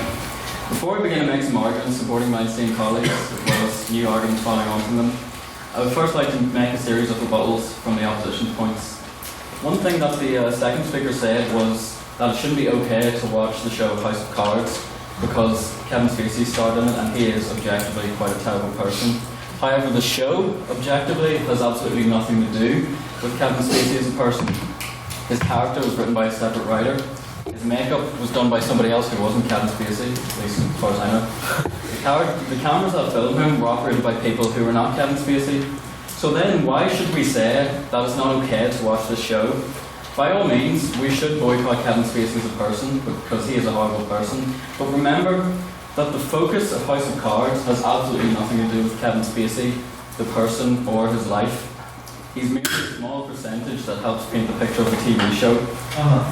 Point. Yeah, go on, Ed. Well, if he was to create a new one, why would you purchase it? So I don't think that point is a series like he made 5 years ago before these allegations came out that we should judge that differently. But if he goes and creates a painting now, we're not going to go and support that piece of art that he's just making. Well, I'm using the example specifically, it's a good point, but I'm using the example specifically of Kevin Spacey. I mean, as far as I know, he's not a painter and he is in TV shows, and you're well within your right to boycott future TV shows, but still remember, when he's going to be starring in those TV shows, if he ever does get work again, the majority of the work on TV shows is not done by Kevin, about 99% is done by other people, which is why I think that's wrong to do something like that.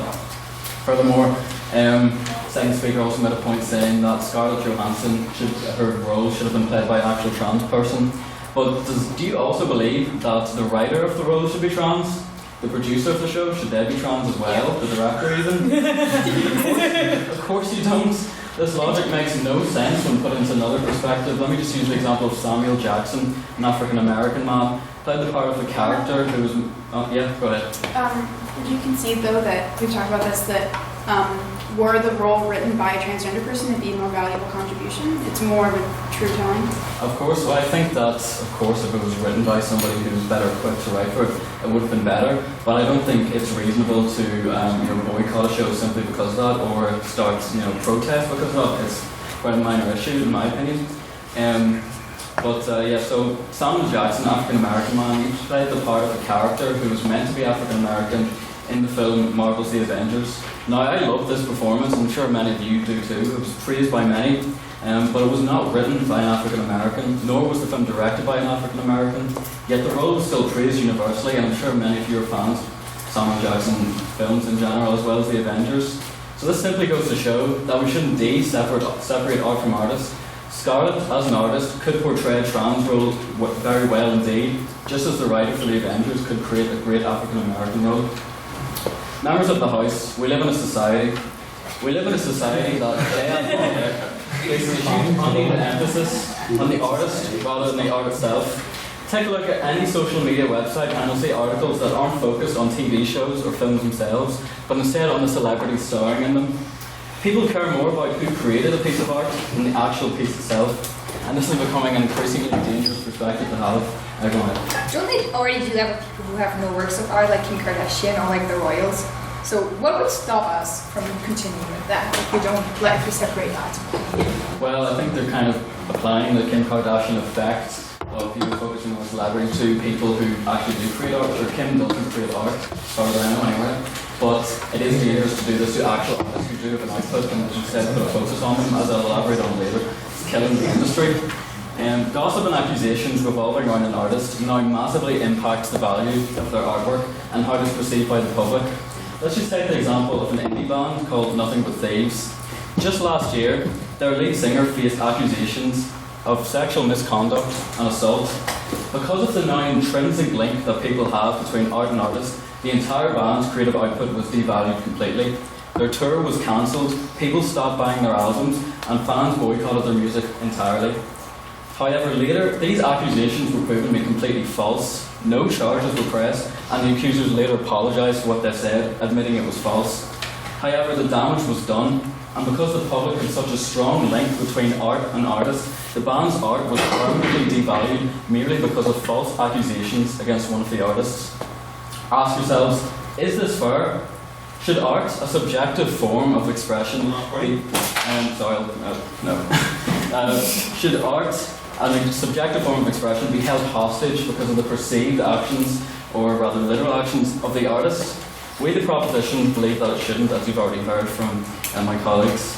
The career of an artist is incredibly unfair. I think one of you guys talked about a career and boss and all that kind of thing. Well, usually someone working a regular 9-to-5 job has to answer to an authority, a boss or a boss figure, who will judge them and act accordingly for their performance in their specified career. However, an artist's authority is the public. It's true. We've played an ever-increasing role in calling the shots for an artist's career. I forgot where it was. Calling the shots for an artist's career as we begin to merge art and artists together. This is damaging the creative industry, as they've pointed out. At this point, people are beginning to buy albums, books, and even video games, not because of the content, but because of who created them. Both this and the waning emphasis on art rather than artists could potentially mean that in the future we could live in a different society, one that doesn't actually appreciate art, but instead admires its creators and nothing else. And indeed, we could have people who judge art not on sexual content, but on the history, background, and personalities of its creators. While there's a growing majority of people who would not separate art from artists, it doesn't have to be this way. Art is ingrained in human culture, and we simply cannot let the industry become damaged due to the rising notoriety of the performer, painter, musician over what really matters, the art that they create. To quote artist Candace House, you have to decide how you feel, come to your own conclusion about art, and the separate conclusion concerning the artist. Members of the House, you have a choice tonight. Support the decline of art and the rise of the artist and their personality, or respect art for art's sake. I beg you to support the motion tonight.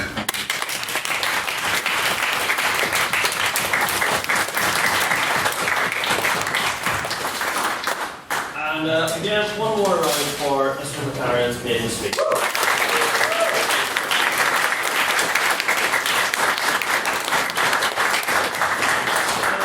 To close out the case for the opposition and the debate as a whole, please welcome up Miss Ian O'Connell.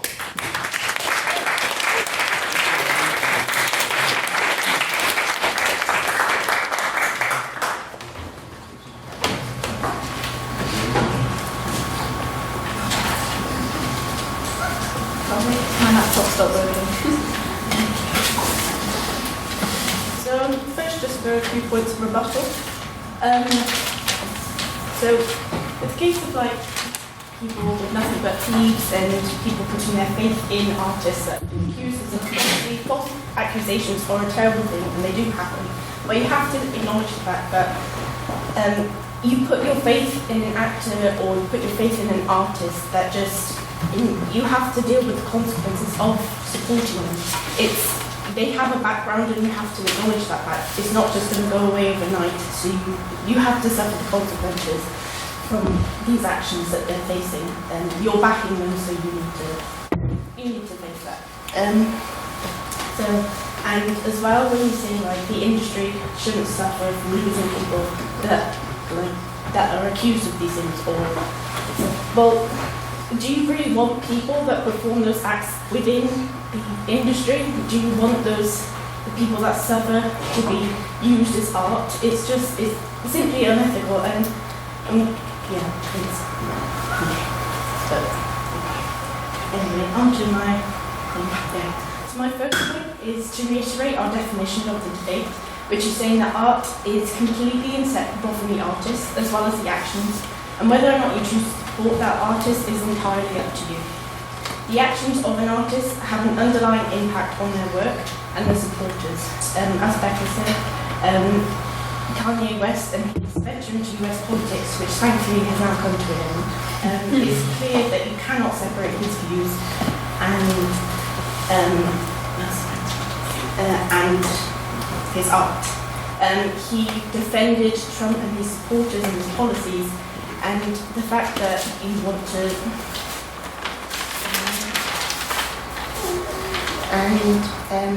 it brought denying that art shouldn't be, saying that art shouldn't be separated just brings in harmful nature and harmful artists to our society and culture. On that point, yes.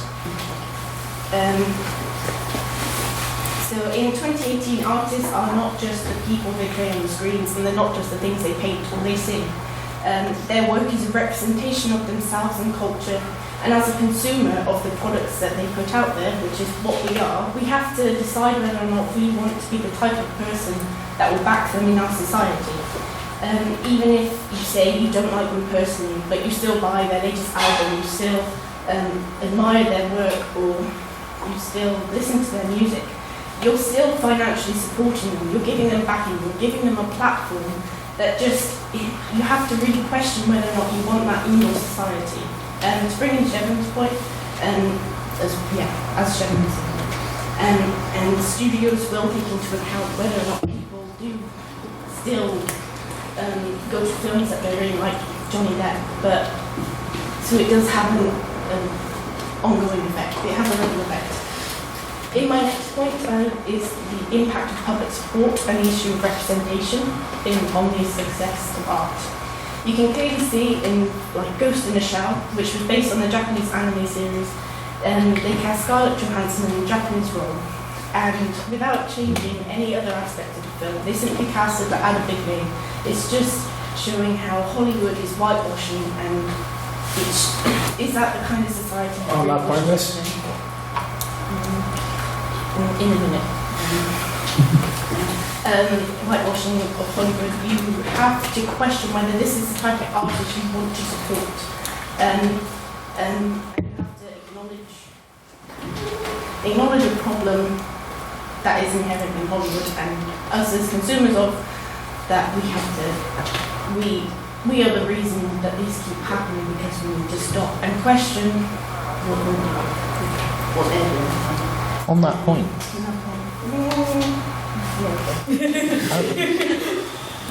I do understand that by modern standards, whitewashing is a reprehensible tactic, but what would you say about more old school films, say something like Lawrence of Arabia, where the practice was still widespread, at least in part maybe due to a lack of African actors or Arab actors, parts were played by white actors? We're in 2018, we understand that that's wrong. We shouldn't be reinforcing ideologies that were back in the 1900s or whatever. We're moving forward as a society, and we need to recognise that, and we need to portray that in our art.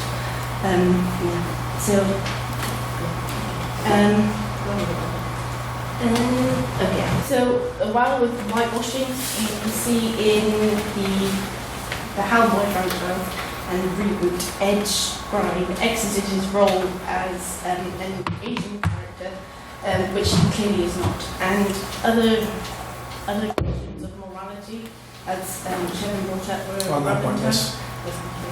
where Scarlett Johansson was a transgender man, but she is not, proving that. And then petitions and accusations of inequality in Hollywood were brought up, showing that you physically cannot separate the art from the artist.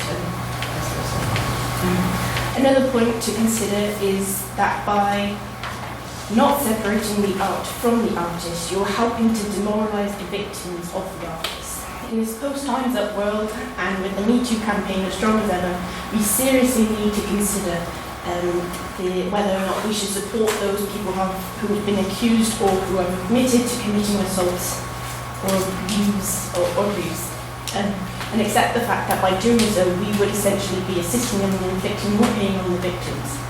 I mean, could you imagine seeing a person who assaulted you standing on stage accepting an award, or people paying and bartering over a piece of art that was inspired by your suffering? How would you feel if a person were ignoring the character of an artist without the thought to those that suffered as a consequence of that. Picasso himself said that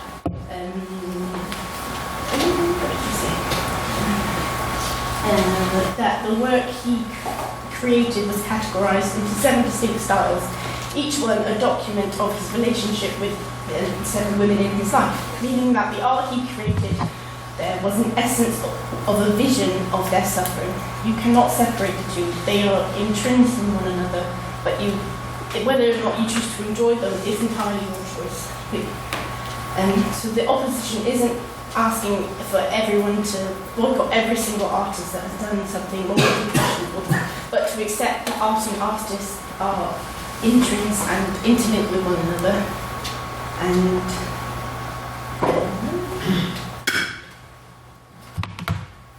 and whether or not they are producing something you wish to consume. As in a day and age where people are actively looking for organically grown and ethically produced products, we really should consider what type of artists we want to support and how that culture and art they produce is a representation of us and the society we live in.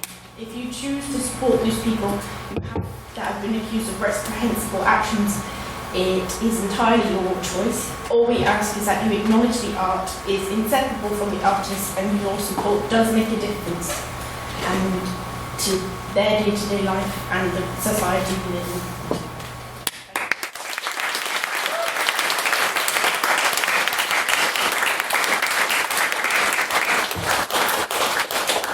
And yeah, one more round of applause for Mr. Donald.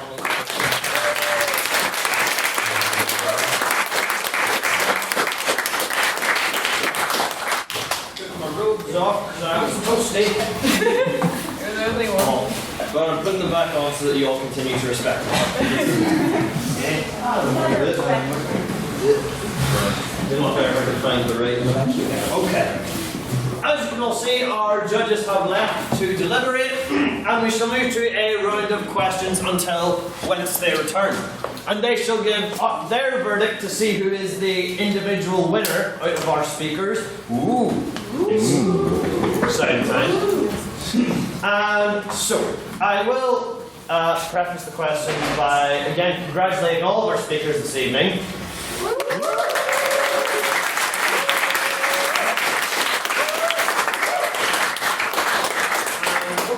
Saying how impressed by the standard of debate that there was. Doubly, because this was a team of speakers who are all within their first year here at the Society of Speaking, and also that I'm normally falling asleep by the end of a 4v4 debate. Which was not the case tonight, thankfully. So, we shall go first to any questions in the room for the proposition. I shall go to Mr. Hubble. There's not been enough poetry. Here.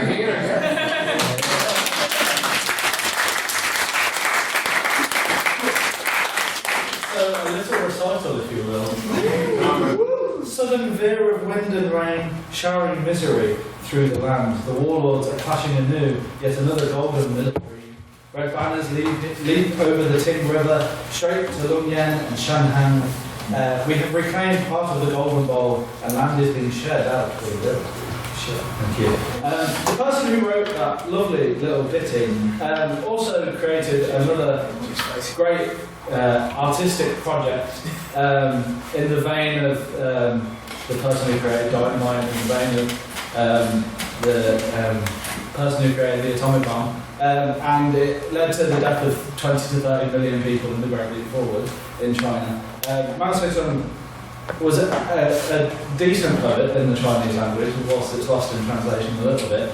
I think the works of his political career as pieces of art, as the first speaker seems to have suggested, are just as much works of his ego as the poems that he wrote as a young man were works of his ego. I don't think you can separate the dire consequences of his latter work as much as you can separate the dire consequences of this particular poem from Mao Zedong. So, what are your opinions on that? I think that was directed towards me. Like, thank you for getting this with us. I'd like to kind of do a bit of poetry back at you, not an actual verse. want to put on the GCSE poetry knowledge here, the separation of the speaker and the writer. Necessarily the speaker in that poem, those poems may not necessarily be the writer. And once that creation is out in the world, you kind of then forgoes responsibility for what the context that is used in. I'm not sure personally what context that was used, but that's used maliciously. That's not necessarily him using it maliciously. He was the creator of it. In the same way that Oppenheimer felt moral accountability for the creation of the atomic bomb, he wasn't creating it with the intent to kill millions of people. And I'm not sure what the point at which he speaks. If he was creating it with the intent to kill all those millions of people, well, then that's one of the instances where the political views have been over into their work, and as such the work should be viewed accordingly. I.e. the work should be chastised, labelled as dangerous, and the artist, and therefore they aren't separated because of that trait, but they both share that trait. If that adequately answers your point. Does anyone from the opposition wish to respond to that? Don't have to. Cool. Now, Mr. Hubble, please. The room was hot enough before you started reciting. Any questions now for the opposition? I'll go to Mr. Clark. I just want to know if the opposition would refrain from acknowledging, say, a scientific paper written by a person who then went on to do some sort of bad thing, and if not, what is the difference? You just respond to that? I think in the context of this debate, we're taking art to mean creative things which have value purely for entertainment. So the scientific paper has value, in a scientific sense, so obviously that's a little different. For the sake of art, we don't see the point in separating someone for the sake of our own enjoyment. So that's Anyone from the proposition wish to respond to that? Yeah, I mean, that's a great point. I mean, that kind of gets into the crux of our argument, to use that word crux, which is kind of a good word. I say it a lot in like debates and whatever, sound smart like I do. But yeah, essentially, that's basically what we think. We think that when someone produces a work, you said scientists who might be evil, like evil scientist produces a scientific paper that's actually very useful in the scientific community. It has its own value within that community. In that same way, we, the proposition, believe that if an artist produces art, yes, the artist then might be an awful person, but that piece of art still has its value within the artistic community. So there is very much a good similarity there, and it's a great way to put it. I will now go to any abstaining points. These are things that we thought weren't adequately expressed by either side or brought up in the debate to appropriate way. Mr. McCall. So I guess my point mainly goes to the proposition as the opposition discussed very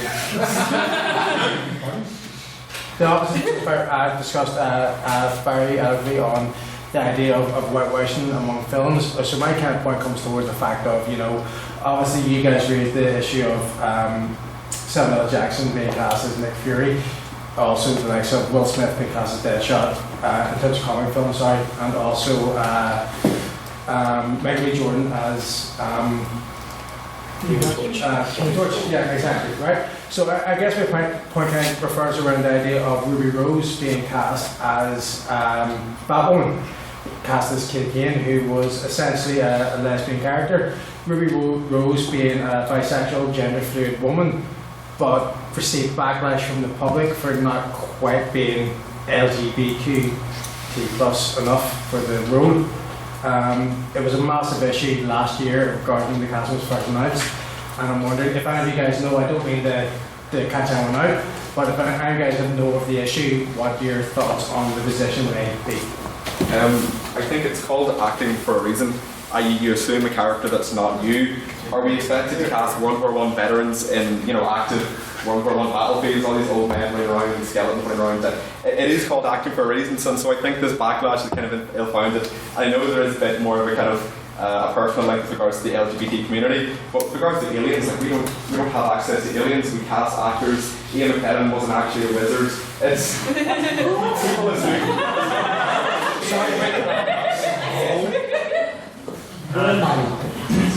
The opposition to respond to the question. First of all, I think comparing people from the LGBT scene with aliens is a little insensitive. Silence. Right, back and forth. And secondly, I'd say it important because even if acting is just acting, you pretend, it's still a very political choice who you decide to give a voice and who has an access to the acting world itself, to Hollywood. These decisions cause so much stress for so many people, and if we can help, if we can connect art and artists to make it more inclusive for so many people, then I don't understand why that should be a bad thing. It's not like we still don't have great trans actors, we still have so many great black actors, we have so many great Asian actors. Why do we need to go back to the same people that already are so established, and it's not their turn to play that role because it's not their voice that's being needed? And I will say, in Fantastic Beasts 1, Grindelwald's stand-in was played by Colin Farrell for the entire movie, and there's absolutely no reason they could not have carried over Colin Farrell to playing Grindelwald in the sequel, which would have, again, solved the issues of hiring. On that point, sir, the sax tape was a bit mad. No kingship. That after having seen the film, I believe you would have got a much better performance. We'll go back now to any questions for the proposition.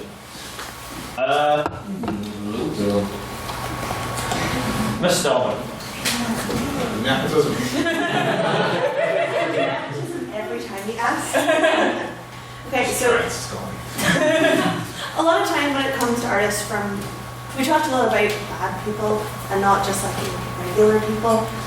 Artists from marginalized communities, separating the art from the artist can turn into reading this interfaces, where they're coming from. So we've got the example of Kafka, if anybody's doing any of that. Probably not, I wouldn't necessarily advise it. But Metamorphosis is something that you can read. But you can read it without thinking about Kafka's background as a Jewish man with an invisible disability in a country turning to a fascist regime and all of that. But should you? Because then if you're reading it, then your take of waking up as a subhuman insect sort of loses some of its point, some of its meaning, some of its poignancy. So you can, but should you? Anyone from the proposition to reskill? So you are absolutely right in that people who come from marginalised backgrounds can have their art read in ways that don't validate their background. But that is why the onus is on the audience to make sure that voice is heard, to discuss the work in such a way that that reading is not buried. Any opposition wish to respond? Yeah, we could ensure that that marginalized community isn't buried by them not separating art from artists. And as we were saying, I would just create to take separate the art from the marginalized community to make a service to that community. So, thank you for your point. Also, I like that book reading in school. I've read Kafka, obviously. Any questions now for the opposition? I'll go to Mr. Manning. So several people in the opposition made some very well argued points about the harm that comes financially when you financially support artists who have done bad things by continuing their art. I wonder what would they think of an idea that, I suppose, as a punishment for doing certain things that are unacceptable, that artists would no longer be able to keep on profiting from their art, would take away their royalties or something, and in so doing separate the art from the artist. Opposition to respond? So the thing is, most case artists have clear cut. I mean, I don't think Johnny Depp is the person I want to support. There are many people who would still want to support him, so we can't say, we don't have a list of people where we would be like, oh no, he doesn't get any money because he's bad. So it's really, people's reactions to that are different. What we're saying is that everybody should think about that connection between art and artists and decide if they want to financially feel that movie or that project for a person. But I would say no, okay, Johnny Depp is on that, he doesn't get any money anymore to this. Somebody else might disagree, so I don't think that would work. And the proposition wish to respond? Now, I would agree. I would say there are ways you can support art without funding the arts. Is that what you said, Minister? If it were possible, that would be good. Yes, and if it were possible, that would be wonderful. And this is just a purely hypothetical situation, but if one were to enjoy, the new Fantastic Beasts film, if that's entirely possible, if this was a hypothetical situation where it was possible, I would like to thank that brave person who brought in a camcorder of that screening so I could see it in all its terrible glory. Hypothetical. Okay, and I believe we're back now to any abstaining points. I'll go to Mr. Orson. I can learn. In 1994, in Harare, Zimbabwe, the playing of Beethoven's Ode to Joy led to angry scenes outside and inside the church where the organ recital was taking place. This is due to the fact that the tune was used as the national anthem from the white minority regime there from Rhodesia. Carrying on from that, in the state of Israel, playing most pieces by Wagner, whose operas, is also highly controversial due to the fact that Wagner was perceived as held quite anti-Semitic beliefs, as well as the fact that his music was appreciated, should I say, by figures in the Third Reich. What I'd like to ask both sides really is, what was I going to ask them? Is surely is context necessary? I mean, for the opposition, surely we must view Wagner in terms of his context of his time, where anti-Semitism is a far more commonly held belief than it is today, and the fact that for the Third Reich came to power 50 years after he died.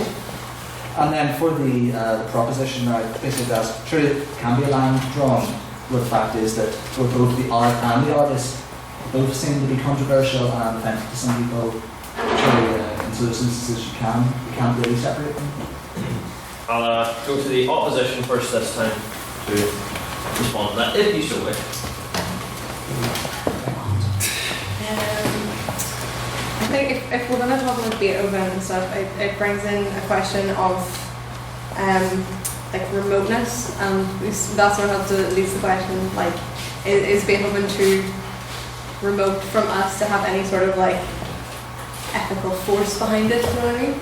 So I'm not sure how conducive it is to the content of this debate to ask whether we would listen to Beethoven's music in 2018 because he held anti-Semitic beliefs whenever he lived a long time ago. So.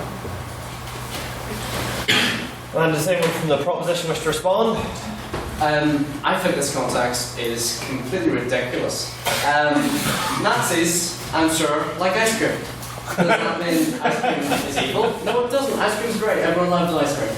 So, to regard the particular tastes of Hitler as evil in themselves is ridiculous. I'm sure I hold some common ground in Hitler's music taste. And as awful as that sounds, it's because you can separate the art from the artist. And you can value the art for what it is, so as who likes it, and all this irrelevant context. Thank you. There we go. Judges are taking their dare sweet time deliberating, isn't they? Right, we wrap right back around to any questions for the proposition in the room.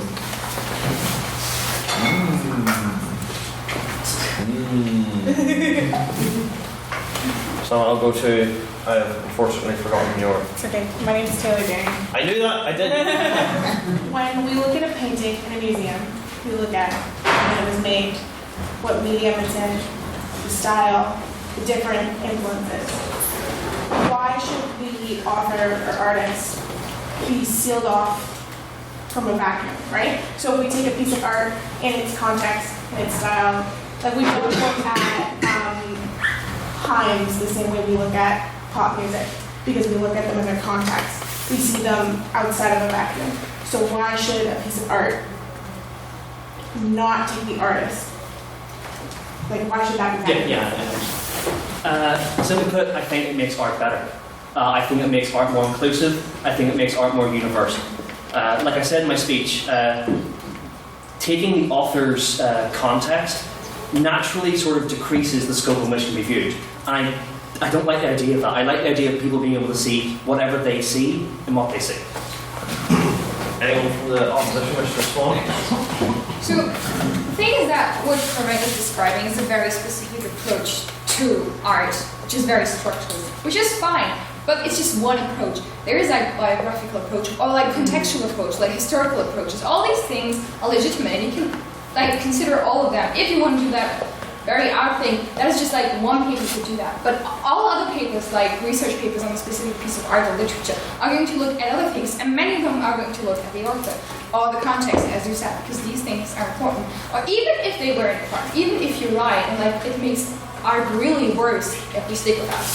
We don't think art should be more important than people, and I think most people, like everybody here, should agree with that. You should agree with that.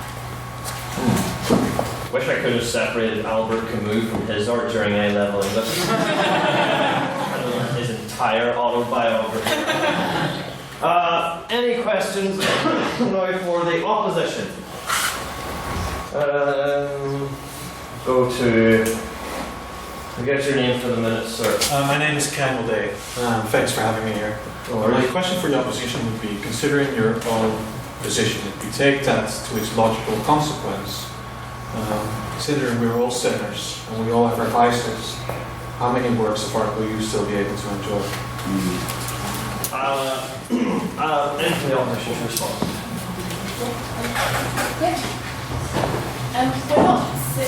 We're saying that you have to make a choice whether or not you want to support that artist. We're not saying that you should boycott every single piece of work that's ever been questioned for anything morally.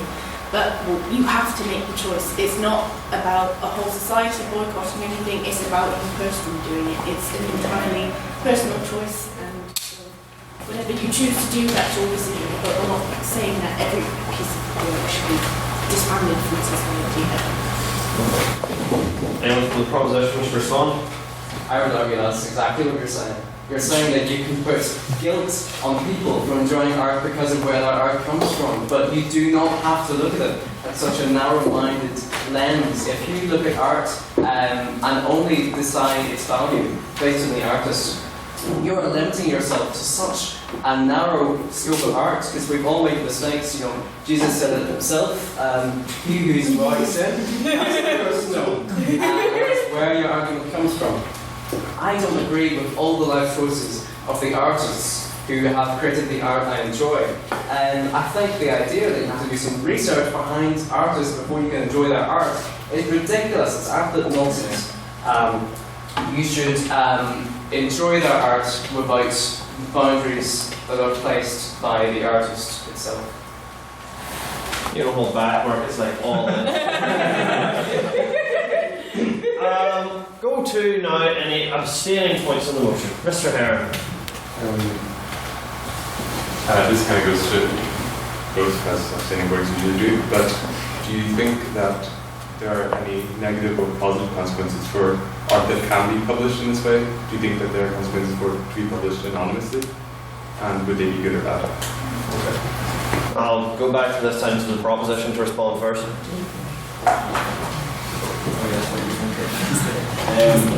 Yeah, well, I think art that's done anonymously is a whole different point, but I think that a lot of art can be like unintentionally anonymous. You can see a painting online or a painting in a museum, and the author, their name, whoever the voice, the deal was made and all that, it could be completely removed. It couldn't be done in the first place. In a way that's anonymous, and I think that's probably the best way to experience art. It's by itself for art's sake.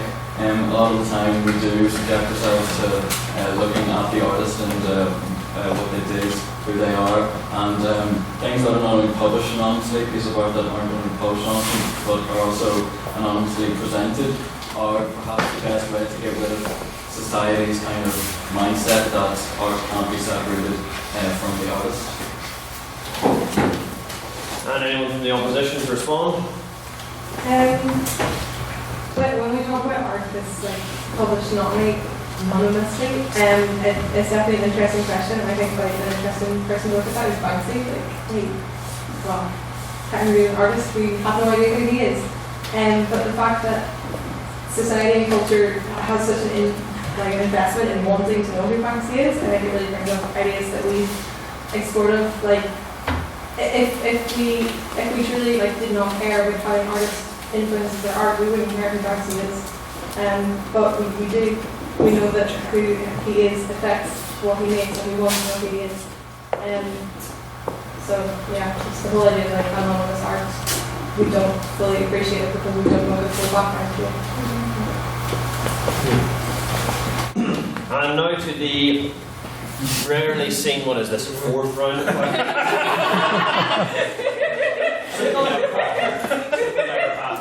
Very special. Mr. Craigans for the proposition. Go on ahead, sir. Proposition definitely the Maiden Speaker specifically.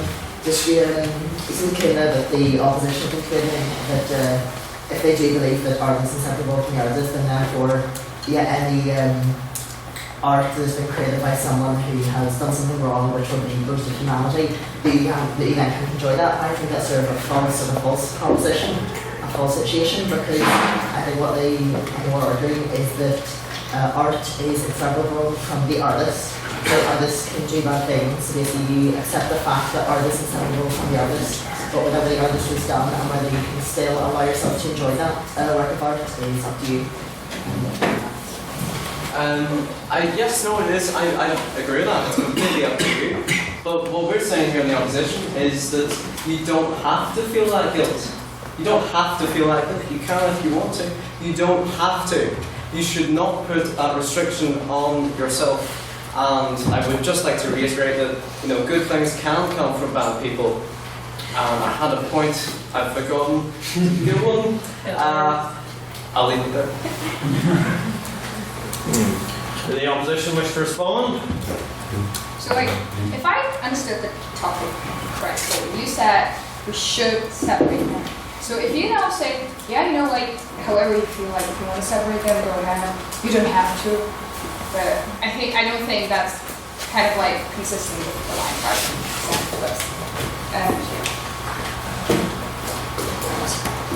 Okay, and so shall we finish this round of questions? Is there appetite for that, or shall we move on swiftly to? Move on. Alright, is that the general mood? Does anyone want to?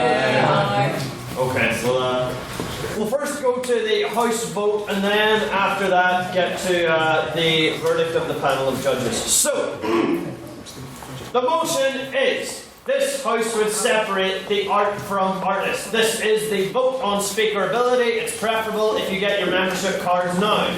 If you are a signed up member and don't have your card and you have paid, I'll still know about it, but if you are not a paid up member, I will not count you. So, again, this is which side you believe spoke better, not what you believe went more personally. So, if you believe that the proposition spoke better this evening, please raise your hand and say aye.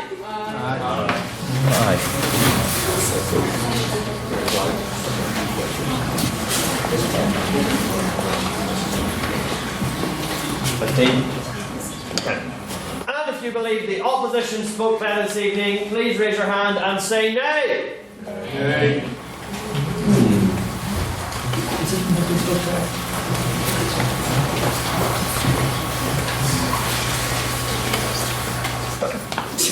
Bless you.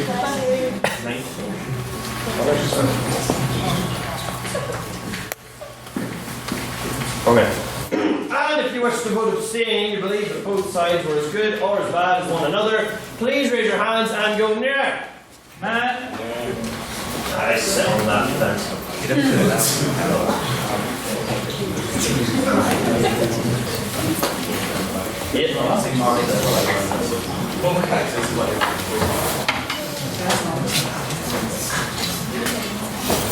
So, Mr. Matthew Bradley, our resident demagogue of democracy, will you please read back that vote?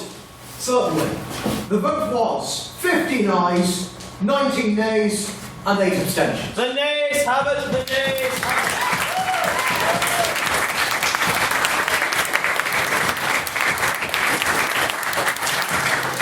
And on the House's vote, the opposition wins. But we have an individual winner to announce, for which I pass over to our panel of judges for their verdict. Yeah. We have some comments on the debate, so do you want to stand at my pulpit? Stand at your podium, Mr. Job. It's a pulpit. You're a pulpit.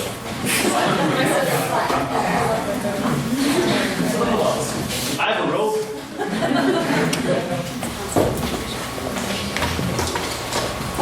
So, in the aftermath of every single competitive debate you'll ever witness, some judge will be tasked with standing up before you, and they will inevitably say the words, This was a very close debate, and all individuals competing were considered. For once, this is actually true. The circumstance we got from Mr. Bradley as we were walking back, the line that stuck with me is, this might be the closest the Godkin has ever been. We were having... Yeah. Well, yes, obviously. We had quite a fervent discussion over who was going to ultimately take this prize, and we went back and forth, and there are many, many individuals around that table who, at some point during the discussion, were number one and got knocked back and forth as we discussed. We had a very, very, very strong debate overall, and I think all the speakers should be commended for it. We'll give a round of applause on this for that.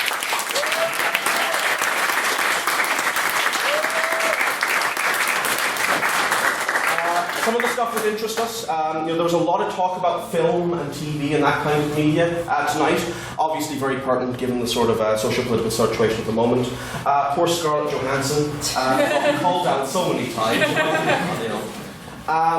And basically overall, like, the thing that we saw the debate boiling down to was the sort of proposition going, we should be able to distance ourselves and enjoy the art, versus, the opposition talking a lot about rewarding abusers and ultimately, turning sort of art and the enjoyment of the art as sort of the enjoyment of the suffering, or allowing the suffering to continue. And we went back and forth a great deal, and we thought there were very strong points overall, and I will not do what some judges do and sort of stand here for the next 20 minutes and run through everything. If you want individualised feedback, and I really recommend you all come and get individualised feedback, come and speak to any of us in the pub afterwards, and we'll be more than happy to run through our individual decision and our individual process. But, ultimately, we did decide a winner for the Godkin debate of the 170th session of the Literary Society. After much discussion and much back and forth, we decided that the ultimate winner was Mr. Keelan McCann.